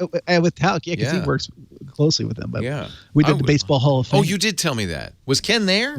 Yes, he spoke. He hung out. Man. We played baseball. They brought in Phil Necro. What? Amazing guy. Famous knuckleballer? Wow. Yep. So Johnny he throws no curves, only sliders. I don't know what he throws. He throws knuckleballs, but they come in straight. He was famous for knuckleballs. Yes, I know. I'm talking about you, Johnny Jet. You throw them right in over the plate every time at johnnyjet.com. A great place to find travel tips and ideas, and he joins us every week. And he's going off. You can't tell us where, though, can you? I can't, but I'm going. Will you be here next week? 5,000 miles. I will. What? You'll be back? I sure will. 10,000 miles in a week. johnnyjet.com. Follow him on Instagram and Twitter. You'll find out there. Leo Laporte, the tech guy. More calls right after this. Now we're in the dirt somewhere. I like this. This is fun. This would be a good screensaver. Just a different place. I think it'd be great for kids. I heard Brazil. Your last caller from Australia. Yeah, wasn't that cool? Yeah. Leo Laporte, the tech guy. 8888. Ask Leo, the phone number. Michael is on the line from Atlanta, Georgia. Hi, Michael. Hello there. Welcome to the show. Leo Laporte, the tech guy. What can I do for you? Well, this happens with holiday music and also surf music, ironically. I love surf music. When I try to play my playlist at random, invariably it will try to play the same artist back to back or the same song back to back, and it sort of takes you out of the your phantom or your AI DJ. And what program are you using for this? Well, I have Linux Mint, so I use Rhythmbox. I also interesting. Have, so Rhythmbox isn't doing it really randomly. They're paying 2 in a row from a single artist. Is that every time or just once in a while? I'd say about 50% of the time if you listen to a playlist. How big is the playlist? Let's see, between 40 and 50 songs. So it shouldn't be doing that. No. So that's an error in its random number generator. Or something, or maybe something in the code that's saying play 2 in a row. Is there some? I've seen this happen on some programs. We'll do 2 in a row. I think it was Spotify. Somebody did this from a single artist. But this actually sounds, a twin spin, as they will say on the radio. But this sounds like an error. I used to use Winamp, and I think you could specify in Winamp. Maybe that was where I saw it. Yeah, 2 in a row. To not do back-to-back. Yeah, well, you shouldn't. If it's truly random, you might occasionally get back-to-back. But, well, how many, so it's 50 songs, but are 25 of them the same artist? It's probably 8, 6 to 8 artists. Yeah, you maybe just need more choices. More artists. Yeah. So there's 2 possibilities. I mean, if it's truly random, it could just be because it's a small pool and you're going to get some duplication like that. But it also could be that the random number generator is not working very well. Computers don't actually do real random numbers. They do fake random numbers. And, this is open source software. Rhythmbox is good. I've used Rhythmbox, but maybe, how it is with open source software. It's probably written by some guy in his spare time, and maybe somebody didn't do a good job with the randomization, that kind of thing. If it did it with more than one program, I'd worry about it. There are many other great music players available to you on Linux. Well, Amazon Prime Music seems to do the same thing. Interesting. Same playlist? Different playlists, but my holiday playlist will play the same title by different artists back to back. Oh, same title, different artists. Oh, that's interesting. Not same artist, different title. Yes. Ah. Yeah, with holiday playlists, you don't want to hear "Let It Snow" twice in a row. I understand that, even if it's different artists. Well, it doesn't know enough to know that it's. That's a different song completely. It might be checking the artist. I doubt it's checking the name. So that would be a failing of the software. There's no fix for that. I mean, if it's open source software, you can go to the Rhythmbox GitHub or whatever repository they use and file a bug report. You might have to have some luck. Amazon Prime, no way they're going to even notice that you report it. Yeah. But that's interesting. Yeah, I think it's probably a situation where you have. So that's in. Yeah, especially it will happen a lot with holiday music because really, there are only 5 or 6 different Christmas songs. They all just different. They rotate. So I can see how that might happen, actually. You just need a larger pool of songs. Some playback programs, Jammer B, our studio manager is pointing out, may have a no repeats option. But see, I don't even think that would work if it's a different artist with the same song. That's just a matter of program logic. This is where we're a little bit at the mercy, aren't we, of software. Software, most of the time when you use it, is a blob, a black box that we don't have much control of how it works. And if it doesn't work right, sometimes it's an obvious bug, it crashes, but sometimes it's a annoying little feature like this. There's not much you can do. It's one of the reasons I like open source software, like Rhythmbox, the program he's using on Linux, because you can, in theory anyway, contact the author. You can go to the repository or the site where the software is. If you were really motivated, you could download the software and modify it. You could fix it. And if you're really motivated and you know what you're doing, you can fix it and then submit it as a fix, and everybody would benefit. That's what I like about open source software. Stuff like this tends to get fixed. Closed source software is a black box. You don't have a means to fix it, and you just rely on contacting the developer to fix it. I'm a big fan of open source for that very reason. It's probably written in C, C++. Learn some C++ and fix it yourself. Chris and Emmett, Leo Laporte, the tech guy. Hi, Chris. Hi, Leo. I had a question. I was wondering if you could help me maybe contact Apple to get some of my ideas across them. They don't know me. They don't know you? Well, if they do, they don't like me. Let's put it that way. I don't have any special in at Apple, unfortunately. If you have an idea for Apple, see, the problem is this is similar. Big companies, if you have a fix for their software, maybe you can report it. If you have a product idea, which I take it you do, the risk is the companies don't want to get sued.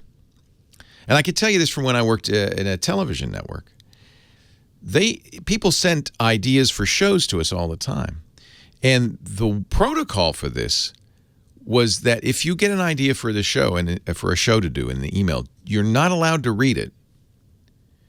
You immediately send it to a designated person, probably an attorney, because the fear is, and Apple would have the same fear if you called them with a product idea, that they will independently come up with the same product and you will sue them, say, look, I have it right here. I sent this to Tim Cook on November 24th, and 3 months later they came out with the same product, and you might even win. Especially if you can get that case taken up in Tyler, Texas. That's where all the patent trolls go, to Eastern Texas, because the courts there really favor this little guy. The court might say, well, you know what? You did invent this. I think Apple owes you some money, my friend. So Apple, to defend themselves against this, is probably has very distinct pathways for product pitches to go. I doubt very much they even, take them as a rule. Especially Apple. You might have more success. If you went to Google, you might have more success with Google. I think they're more open. The idea, Apple, the way Apple's run, look how they built their campus. It's inward facing, not outward facing. That new spaceship campus is a ring, and you can't, first of all, you can't get near it as a private public. You can go, they have a visitor center, and you can see it from the roof. You can't go near it, and it's inward facing. The courtyard is inside. And that really reflects kind of Apple's mentality. We invent it. We invent the future. We're not interested. We are so far not interested not only in outside ideas. We don't even want to know what our users want. We just want to do it. We'll tell you what you want. Now that goes back to Steve Jobs, who always felt like he knew better than anybody, including his users, what was the right thing to do. Right? If you use an Apple device, it's Apple's way or the highway. So I wouldn't get hold of. First of all, I'm the wrong guy to ask because Apple doesn't like me because I say things like this. They don't. There's no love lost. I actually love Apple. I bought every Apple product there is, and I'm a fan of many of them. But you don't talk about Apple this way, and win their hearts and minds. Apple tends to listen to the journalists that are fully praiseful at all times. So, if you have an idea, it's this is tough. Here, I'll be brutally honest with you now. Ideas are plentiful. There are anybody can have an idea, and many people do. How many times have you talked to a friend or a loved one who says, if I could only start a restaurant that served just chili, it'd be the best thing ever. Or I've got an idea for floral print pants that if would just take over the world. It's easy to come up with the idea. Everybody has them. The idea is worthless. It's all about execution. And even great ideas, well marketed, executed well, fail all the time. So really, Apple's brilliant at taking stuff to market and making it work. But generally, they do it themselves. Leo Laporte, the tech guy.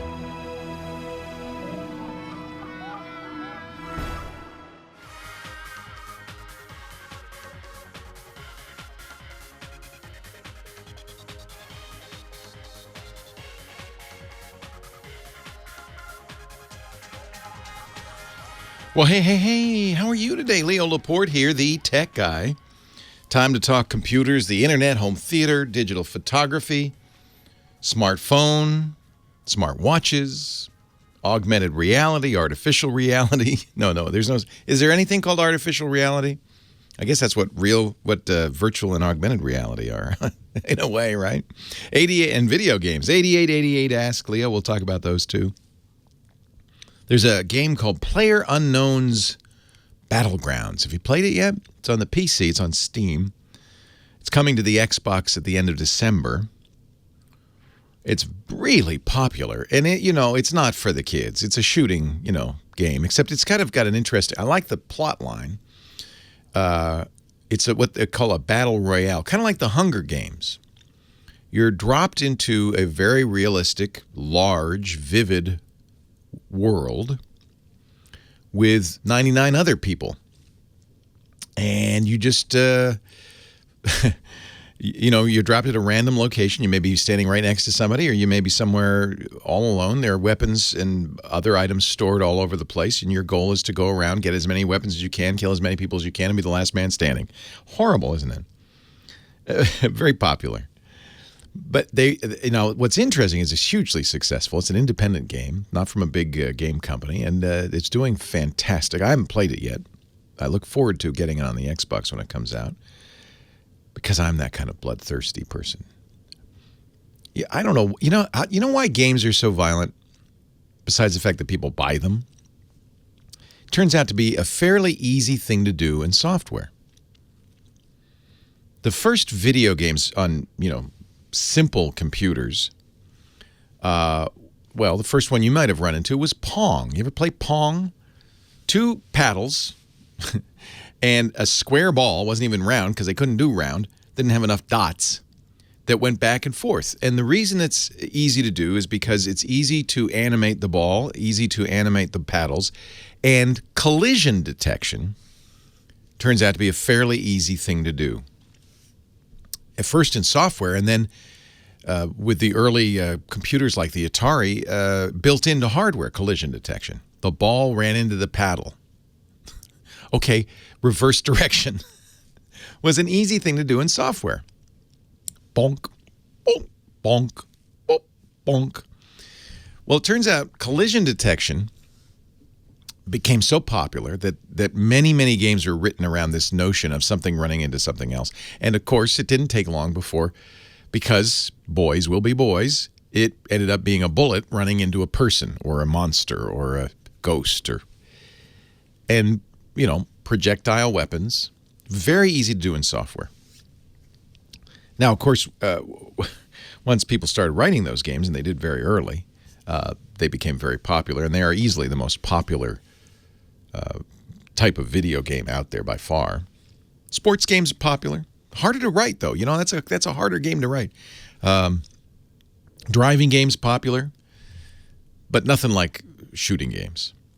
And, of course, with the advent of a game called Doom, D-O-O-M, that's when the first-person shooter came about. Doom, you didn't see you. You only saw the monsters, the evil monsters, and you saw your hands and part of your hands and the weapon. And you could see, and it was as if the screen was a viewfinder. You were looking out your eyes. It was a first-person experience. Instead of top-down, which games had been before, you'd see yourself on a map running around. And it was only when computers got fast enough we could do this first-person shooter. And Doom just took the world by storm for other reasons, too. Great marketing. They gave away the first few levels, so people spread it around like crazy. It was a huge success and spawned, most of the current games. And really, Doom is not so very different from PlayerUnknown's Battlegrounds. It's just the scenery is more realistic. But in every other, it's pretty much the same thing. You're not shooting monsters, you're shooting the other players. That actually was another big shift in video gaming. When you stopped shooting what they call artificial intelligence characters, enemies that were generated by the computer, and started shooting real people, not, their avatar, their image, in an online game. And that didn't follow too slowly behind Doom. The Doom was followed by Quake, which is just another Doom, very nicely done, beautiful Doom. And then Quake came up with arena play, where you'd be playing against other players. The internet became fast enough, ubiquitous enough that you could actually, this was kind of cool. Other players could be in the same place you were, and you could see them, and they would look like a monster, and you'd look like a monster, and you'd shoot at each other, and that kind of thing. It's still the same collision detection. It's the same fundamental technology behind it. PlayerUnknown's Battlegrounds they want to get into China.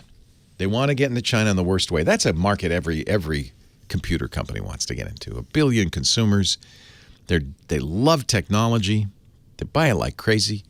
They have lots of money to spend. Did you see the Chinese version of Black Friday is called Singles Day, 11/11. It was a couple of weeks ago, the 11th day of November. Singles Day. So last year, Black Friday, don't have the numbers for this year, but last year online Black Friday, about $3 billion in sales. This year, Singles Day, November 11th, $25 billion in sales. $10 billion in the first hour and 6 minutes. So, of course, PlayerUnknown's Battlegrounds wants to get it. Hey, whoa, this is a big market. We'd love to get in there. But you got this problem, the Chinese government. They're kind of funny. I guess they don't mind. They don't mind violence so much. They don't want too much of it. It's sex they don't like, and of course anything that criticizes the regime.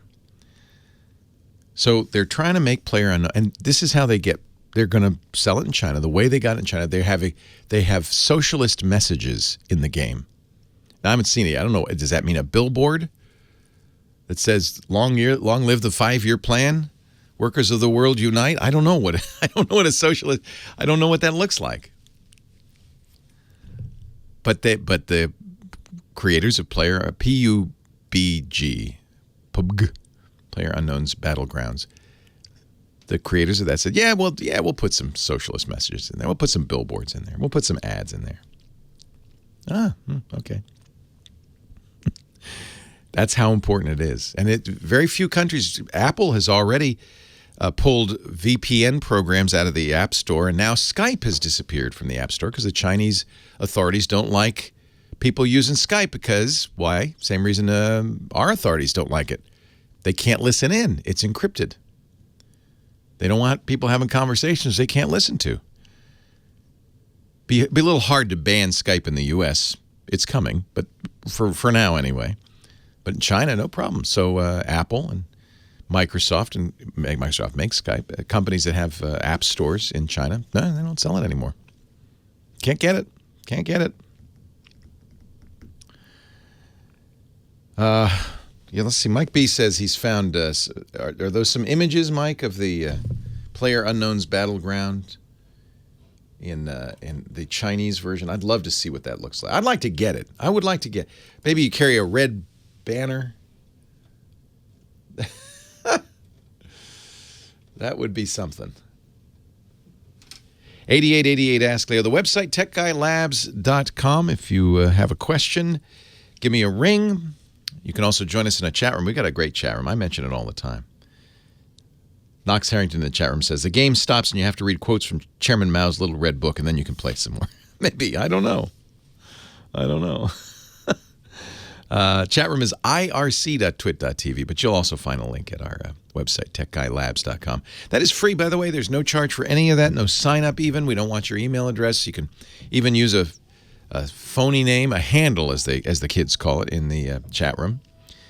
We just keep it clean and friendly, or you'll get booted out. We like to make sure it's a family-friendly place. irc.twit.tv. Phone number, as I said, 888-827-5536. Let's take a little break.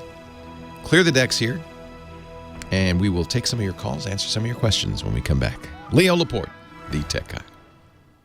Leo Laporte, the tech guy. Now you're just teasing me. Michael Cozio, our musical director. Actually, if you were in L.A., where Michael is over the last couple of days, you probably felt like you were in Aruba or Jamaica or Montego Bay. 90 degrees. Is it still warm, Michael, now, or is it cooled off a little bit? Yeah, it's still warm. Yeah. I saw a lot of fun Thanksgiving pictures of people eating turkeys in bikinis and things. 8888 Ask Leo. Chris on the line from Thousand Oaks. Hello, Chris. Leo Laporte, the tech guy. Hello. I'm in Thousand Oaks. I just needed to make sure my air conditioning turned on. Yeah, is it still hot? Oh, man, 90-something. That's why I'm stuffed away in my office. Wow. Doing what I usually do for the last 2 decades, listening to you. Is it unusual to be this warm in late November? Yes. Usually I try to put off all my garage activities till around this time, but I haven't doing it because it's too dang hot. Yeah. Nonetheless, there's an event coming up. I'm an engineer, and it's called SolidWorks World. And about every year I try to invite one of my friends to come along because it's, I don't know if you're familiar, it's a solid modeling software. Yeah, I know. It's CAD software, SolidWorks, yeah. Well, yes, but a little bit more involved in such as that you're dealing with material densities and layout. And this event happens. So are you a civil engineer? What kind of engineering do you do? No, I'm an actual manufacturing engineer. Okay, but you would use SolidWorks to design products to have them manufactured? Every single thing that you're looking at or sitting on has been designed in a solid environment. Makes sense. Yeah. And then you could prototype it as Apple does. You could get a CNC cutter or a 3D printer and take that SolidWorks graphic model and actually make a physical thing.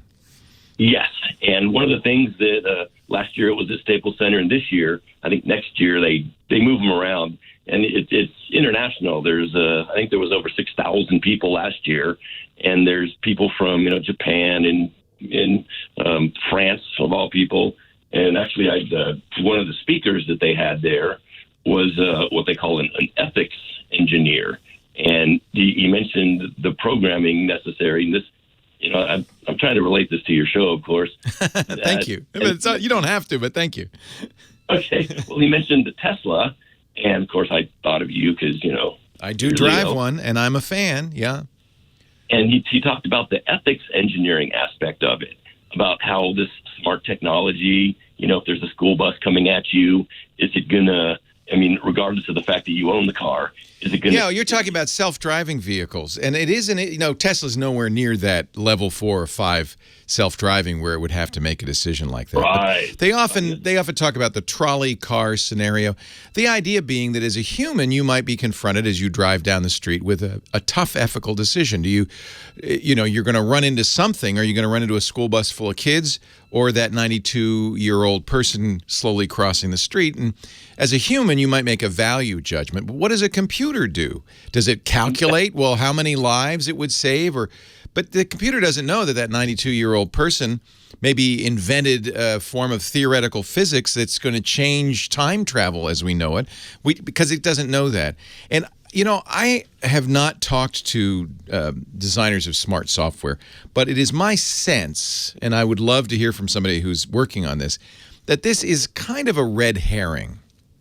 You don't design decisions like that into software. You don't design it into humans either. What you design the software to do is drive the best you possibly can to avoid colliding with anything. And if you do collide with something, it's an accident. It's not something that the software decides, I'm going to collide with that instead of that. It will attempt, in my opinion, in every case, to avoid colliding with anything. And this is the kind of event where I think you would absolutely just go and fall in love, because it's complete. You're around all the people. I love tech conferences for that reason. I do, because you want to be around smart people, don't you? That's it. And I usually leave your program brain melted. This one takes weeks. Nonetheless, as I mentioned, I don't think for a second that you couldn't get in on your own. But I usually invite a friend. And aren't you kind? Aren't you kind? It's February 4th through 7th, and that's one of the things. Wow. Are you asking me out on a date? You're driving. I would love to. I don't know what my schedule holds in that time frame, but that is a very, very sweet offer. And as you say, I generally, when I go to these things, I go as press, and they're more than happy to have press attend. Right, and I'm sure of that. I got to. Aren't you kind? It's my fill out form day, and I says, well, let me ask Leo first. And if he shuts me down, I'll have to. I don't want to shut you down. Really, the real problem is, I don't know if you know this, I'm not in Southern California. I'm in Northern California. Understood. My brother lives in Foster City up there. Oh, yeah. Well, I'm in Petaluma, which is an hour north of San Francisco. Let me just look what days those are. The other problem I have is, yeah, those are my big days of the week, February 4th through 7th. Leo, this thing will absolutely change your life. I know, but there are people who need me here on the radio show. That's February 4th. And then I do shows also on the 6th and the 7th. So maybe I could come down on the 5th. I'd have to look into what we call a turn and burn, fly down for the day. Maybe I could, but I'll tell you what. You give that extra to somebody you know, and I will endeavor to be there. I think that is a great invitation. I think SolidWorks sounds like a lot of fun. And I think that we're in the same field, just with a little bit different tools. When you're dealing with virtual reality, this is the first place that I saw it. It was a few years ago that I saw the VR stuff. The Oculus Rift. Yes. And you're using it going inside. Wouldn't that be cool? That is, to me, one of the few really good ideas for using virtual reality is for a designer. And you can model it with your hands and walk around it and see what it looks like. What do you design? I usually do conversions from what's called a billet to a forging or a casting, and usually in the automotive aftermarket. Interesting. So somebody comes up and says, hey, I need a set of rods for my small block Chevy. And you go, okay. And kind of something that you hit on not too long ago was ideas. Well, yeah, you're absolutely right. Ideas are everywhere. So it used to be, okay, what are you designing? Now the first question is quantities.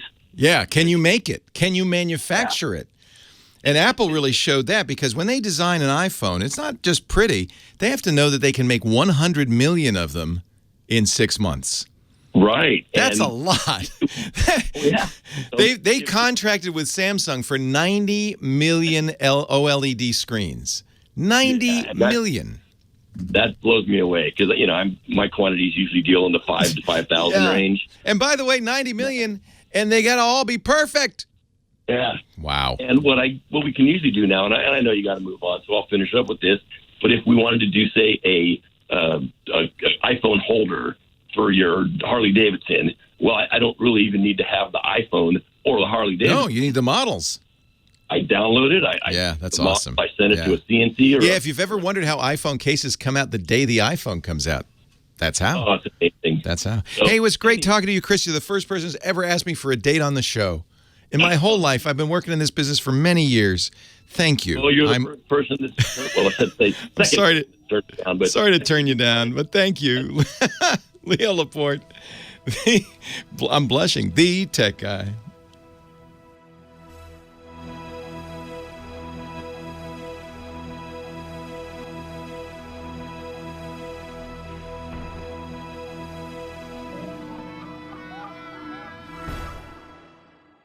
John in Indianapolis. Hi, John. Leo Laporte, the tech guy. Hey. Welcome. Hey, got a question. I am looking at purchasing a laptop. The last time I did so was about 2006. I bought a Lenovo, or not a Lenovo, I bought a Dell Vostro 14-inch machine. Yeah. It's held up great. And You're still using that laptop after 11 years? I am, but I'm beginning to realize, I've got a feeling if I were to open it up, the capacitors are getting about as big as everybody's bellies after Thanksgiving. They're all swollen up. And What version of Windows are you using with that? I'm running Windows 7. Okay, pretty modern, pretty recent. Yeah, I tried to go to 10 and it wouldn't do the upgrade for that. Yeah. And the machine heats up, so I know it's not ventilating well. So I'm looking at purchasing something new. Or newer machine. Well, since you like Dell, they make. I'll give you a number of them, but go ahead. You had some more to say, so I just didn't mean to interrupt. Go ahead. Yeah. So my question is, I've heard you talk about the ThinkPad T430 before. Yes. And I see a lot of them available that are refurbished. Yes. And the prices, I mean, for an i5 third generation, it's a Sandy Bridge processor. Yeah, so it's going older. back pretty far. Yeah. Yeah, but you can find it for $200. Yeah. And the thing that people love about the ThinkPads is you can work on them. So where I would go just to get a taste of what's out there is the Reddit ThinkPad subreddit. It's reddit.com/u/ThinkPad. Because that is the most avid ThinkPad fan group around. And a lot of what they talk about is taking something like that T430 and upgrading the keyboard or putting an SSD. One of the first things, in fact, you're going to want to do is put an SSD in it, a solid-state drive. Maybe you want to upgrade the screen. You can do it. And I've seen a lot of YouTube videos with that also. Yeah, it's and really because easy. my thought was instantly, because of all the Black Friday deals, I was going to upgrade to a 500 gigabyte SSD for about $100. Absolutely. That would improve the speed immensely. And then add another 8 gig of memory to take me to 12. You bet. It's an old processor. My concern with it, this is where I wanted to get your input. The motherboard's going to be old. Yeah, I mean, the processor and motherboard are not upgradable. That's the part that basically that's what you're buying. Right. And so I'm trying to make the decision between going with the Dell. I'm trying to keep it under $700. Well, I should point out that at that price point, you could get a brand new 7th, maybe even 8th generation Intel laptop. Right.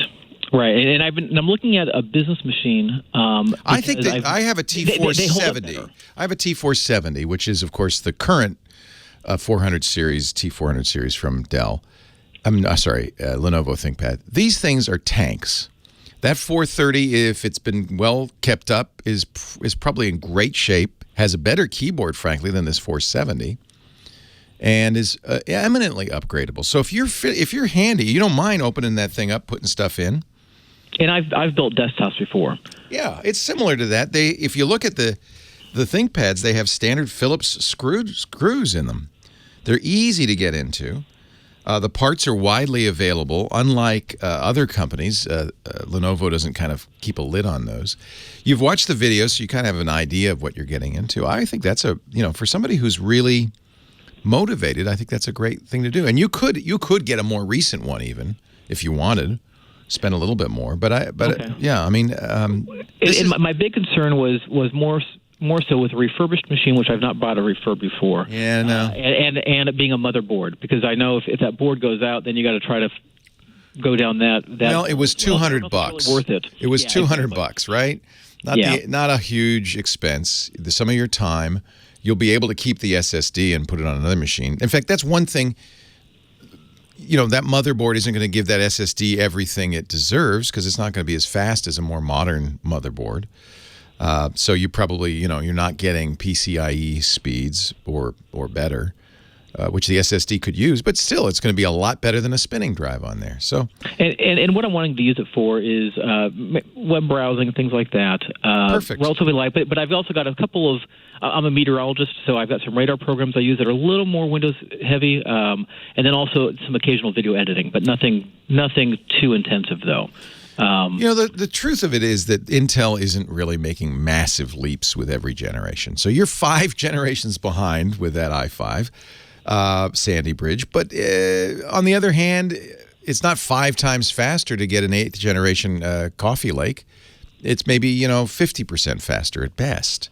Mm-hmm. They aren't making massive improvements anymore because they really hit the limit. So what they're doing instead, and this is what they're doing now with the new Coffee Lake, is they're putting more processors in there. They're putting 4 processors or 8 or 16 processors in the die. But I have to say, I think that you're on the right track. If you've got a budget and you have some time, you're fairly technically sophisticated, you've watched the videos so you know what you're getting into, getting a good condition used ThinkPad and upgrading it is a great idea. And again, if you go to the Reddit, the ThinkPad subreddit, and just read what people are doing, you'll see this is a very common procedure. And you can ask questions there. In fact, this question would be best asked there because there'll be somebody who has a T430 who has done what you want to do and can give you some idea of what to look for. Well, and I think the thing is, it's half the cost of a new Dell, if not more, by the time I upgrade it. But but then at the same time, the Dell hardware is brand new. I spent $1,300 on a fairly well-equipped T470S. Okay. So you're right. It's about twice as much. Okay. But I have to say, I love my Lenovo ThinkPads. They're rock solid machines. Well, and that's the reason I like going with the business machines. And I think the reason my Vostro lasted so long from Dell is because I went the business route, and it can take some beating a little bit. Most manufacturers in the PC world will make a consumer grade and a business grade, or a pro grade or enthusiast grade. Where they may have different names for it, but almost always a consumer grade is junky because they need to keep the price down. That's the $400 to $500 laptops. There's lots of plastic. Lots of plastic. If you get the business grade, it's going to be better quality components. It's going to last you longer, and it's going to cost more. But that's what you've got is a good idea. It's kind of like a classic car, isn't it? You're buying a car that has, a laptop that has some real juice still left in it. I would say. I wouldn't hesitate. Hey, thank you very much, Leo. My pleasure. I love the idea, and as a ThinkPad fan, I love going to that ThinkPad subreddit and just reading what these guys do. And it's just so much fun. They have a great time, and that's part of it too. Yeah, if you've built your own PC, you obviously have that mindset where you kind of like the idea of making your own thing. Nowadays, building your own PC, even upgrading a laptop is really more like building a car with Legos. It's not exactly, you're not going to get your fingernails dirty. It's all kind of unscrew this, snap in that. There's very little challenge in it if you're careful and you move methodically. I'm going to give a plug to one of our podcast sponsors, iFixit.com. They publish manuals, they sell parts, and most importantly for you, they also sell tools, the kinds of tools you'll need, including, of course, the wrist strap so you don't shock it with static electricity, a magnetic mat to hold the screws, that's hugely valuable, and then various little screwdriver bits that you may need to get in there, pry stuff apart and so forth. iFixit.com. All right, let's take a little break for words from our fine sponsors, and I will be back. Don't forget everything we talk about, links and so forth. You don't have to write it down. We put it all on the webpage. James does. Thank you, James. TechGuyLabs.com. Final segment of the Tech Guy Show for this day after Black Friday coming up next.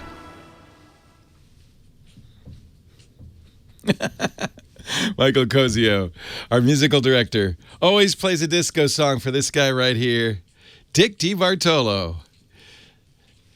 Boogie, oogie, oogie. I don't know what this song is, but I like it. Dick DiBartolo is the maddest writer, and he's our personal Gizmo Wizard. We call him the Giz Wiz. Coming to you live from Disneyland. Yes, yes. And Everybody dance. Clap your hands. Yes, and? Leo, I bought my first smart home gadget. You mean you've had a dumb home all this time? Yes, because I have nothing to control. You know, like, watch, I'm in the kitchen. Okay, now if I go over there, I'm in the bedroom. So Yeah. I am the hub. I'm the hub. It's really the hub of my It's not domain. like you have a long way to go to turn the lights off. No, in the no, kitchen. but Yeah. you know, Black Friday, I actually shop on a Charcoal Tuesday. it like leads up to Black Friday. Yes, okay, yes. So I could not resist this. You talked about it on one of your shows. Might have been Screensavers. It was under $20, and I bought the strangely named Eufy Genie. You bought a Eufy? Yeah, a Eufy. I don't know why they named it that. It's EUFY. Okay, but it's from our friends at Anchor. So I It figured, looks like you know, an Amazon Echo Dot, kind of.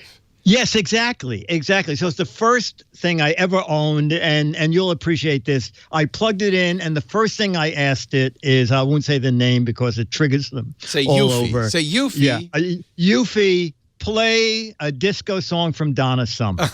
And did it? It did. Yay!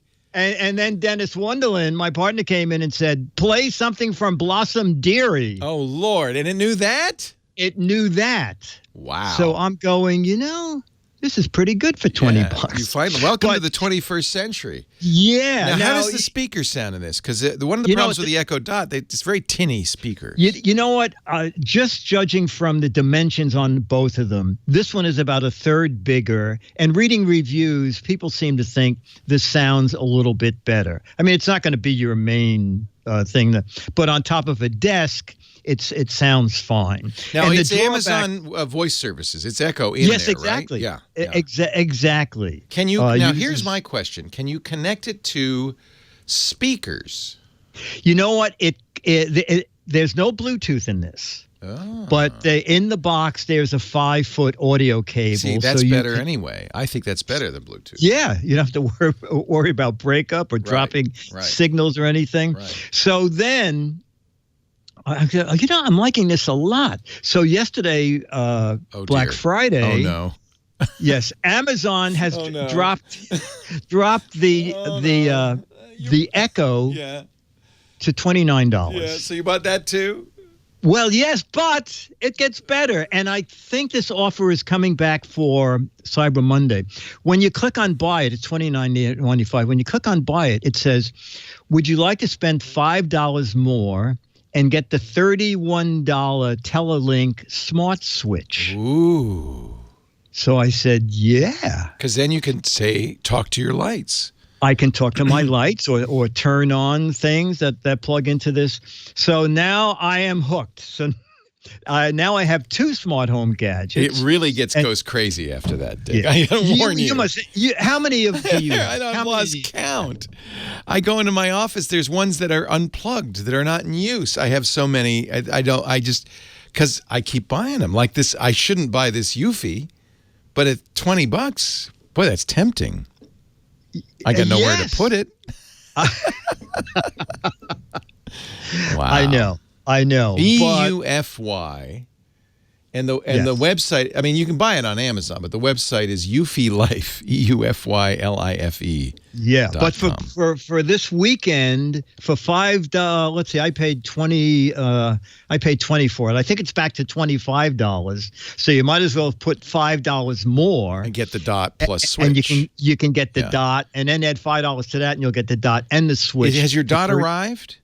No, it was supposed to arrive today, but you know, normally when you buy something on Amazon, you know, in 1 minute they send you the invoice saying, you know, we got you. It took 2 hours. They're busy now. Because yesterday, this was yesterday. Yes, Black Friday. It's a little now slow. the Genie. I don't think I'm not sure if it's the exact same voice because she only works 9 to 5 and she wasn't in. She didn't come in Thanksgiving at all. No, it is a different voice, slightly different voice. Oh, okay, okay. Yeah. And she's a little lazier. And she doesn't work as hard, But in every other respect, very similar. It's perfect. Isn't that funny? Perfect. So you finally entered the voice-controlled world. I did. This is all the rage now, you know. I mean, I think this is at this price, when they get down to $20 and $30, I think that they become an impulse purchase for a lot of people who've been hearing us talk about them. You know, the first time I bought an Echo was $200. Yeah. And I had to wait. You know, you had to. And wasn't the first dot 80, and then they suddenly came out with it for 49? Dropping the price. It's amazing. Yeah. Of course, don't forget that, and you might as well try it too. Google has its, Google Home Mini. That's $30 with a $10 gift card. So, all in all, I mean, these companies are practically giving them away, hoping to make money off you on the other side. You're going to start buying stuff from Amazon on your Eufy. Absolutely, absolutely. Yeah. So I am hooked. I wonder if Eufy gets a cut. I bet they do. I'll ask her. Oh, she's gone home already. I gotta go. I'll see you tomorrow, Dick. I gotta go home. I gotta go. My dogs are killing me. She left 10 minutes early. Standing in that corner all day, just waiting for you to command. I'm just tired. Dickie D is at gizwiz.biz. Last chance to win an autographed copy of Mad Magazine before the mail room closes. Go to gizwiz.biz, click the What the Heck Is It contest button, and then figure out what that close-up picture of a gadget is. The 12 right answers get an autographed copy of Mad Magazine, and 24 wrong but clever answers also get autographed copies of Mad. And I imagine, since this is the last one, you're just going to clean that mailroom right out. Yeah, before the trucks come. This they don't want to move them. They don't want to move them. Just clean it out. Clean it out. Exactly. Gizwiz.biz. Now, Dick, don't forget, you're going to do an early Giz Fizz right after the radio show today, right? Perfect. I'm ready. See you in a few minutes. Thank you, sir. Thank you, Dickie D. Last call of the day. Clyde in Sherman Oaks. Hi, Clyde. Hi. Yeah, I bought a new HP printer on November 20th at Best Buy to replace an older HP that suffered from a short. However, the new printer was not compatible with my Windows 7. Oh, no. What? That's right. It wasn't compatible. And I couldn't get it to work, so I returned it the next day. That is, by the way, the best reason to buy from a big box store or Best Buy, because they have good return policies, and you don't have to pack it up and ship it. You just bring it right back. So I'm glad that you were able to do that. Yeah. Do you know where I don't have a printer, however, so I'm really out of luck right now. And I was wondering, do you know where I could get a printer that would be compatible with my Windows 7? And it can be an old printer. HP has a whole page for Windows 7 printers. I mean, you can get a Windows 7 compatible printer from HP still. You just have to choose the right printer. I'm going to put a link up in the show notes, but there are a number of good HP printers still. It's hp.com and then blah, blah, blah. They're still offering Windows 7 printers. It's weird that they're not that printer was not compatible. Because Windows 7 is still current. In fact, I'm pretty sure more Windows 7 users than there are Windows 10 users still. So I'll put a link in the show notes to a website with some compatible Windows 7 compatible printers. You can just do a Google search for Windows 7 compatible computers. That's a shame, though. It really is. Leo Laporte, the Tech Guy. Well, that's it for the Tech Guy Show for today. Thank you so much for being here. And don't forget, TWIT, T-W-I-T. It stands for This Week in Tech, and you'll find it at twit.tv, including the podcasts for this show. We talk about Windows on Windows Weekly, Macintosh on Mac Break Weekly, iPads, iPhones, Apple Watches on iOS Today, security on Security Now. I mean, I can go on and on and on. And, of course, the big show every Sunday afternoon, This Week in Tech. You'll find it all at twit.tv. And I'll be back next week with another great Tech Guys show. Thanks for joining me. We'll see you next time.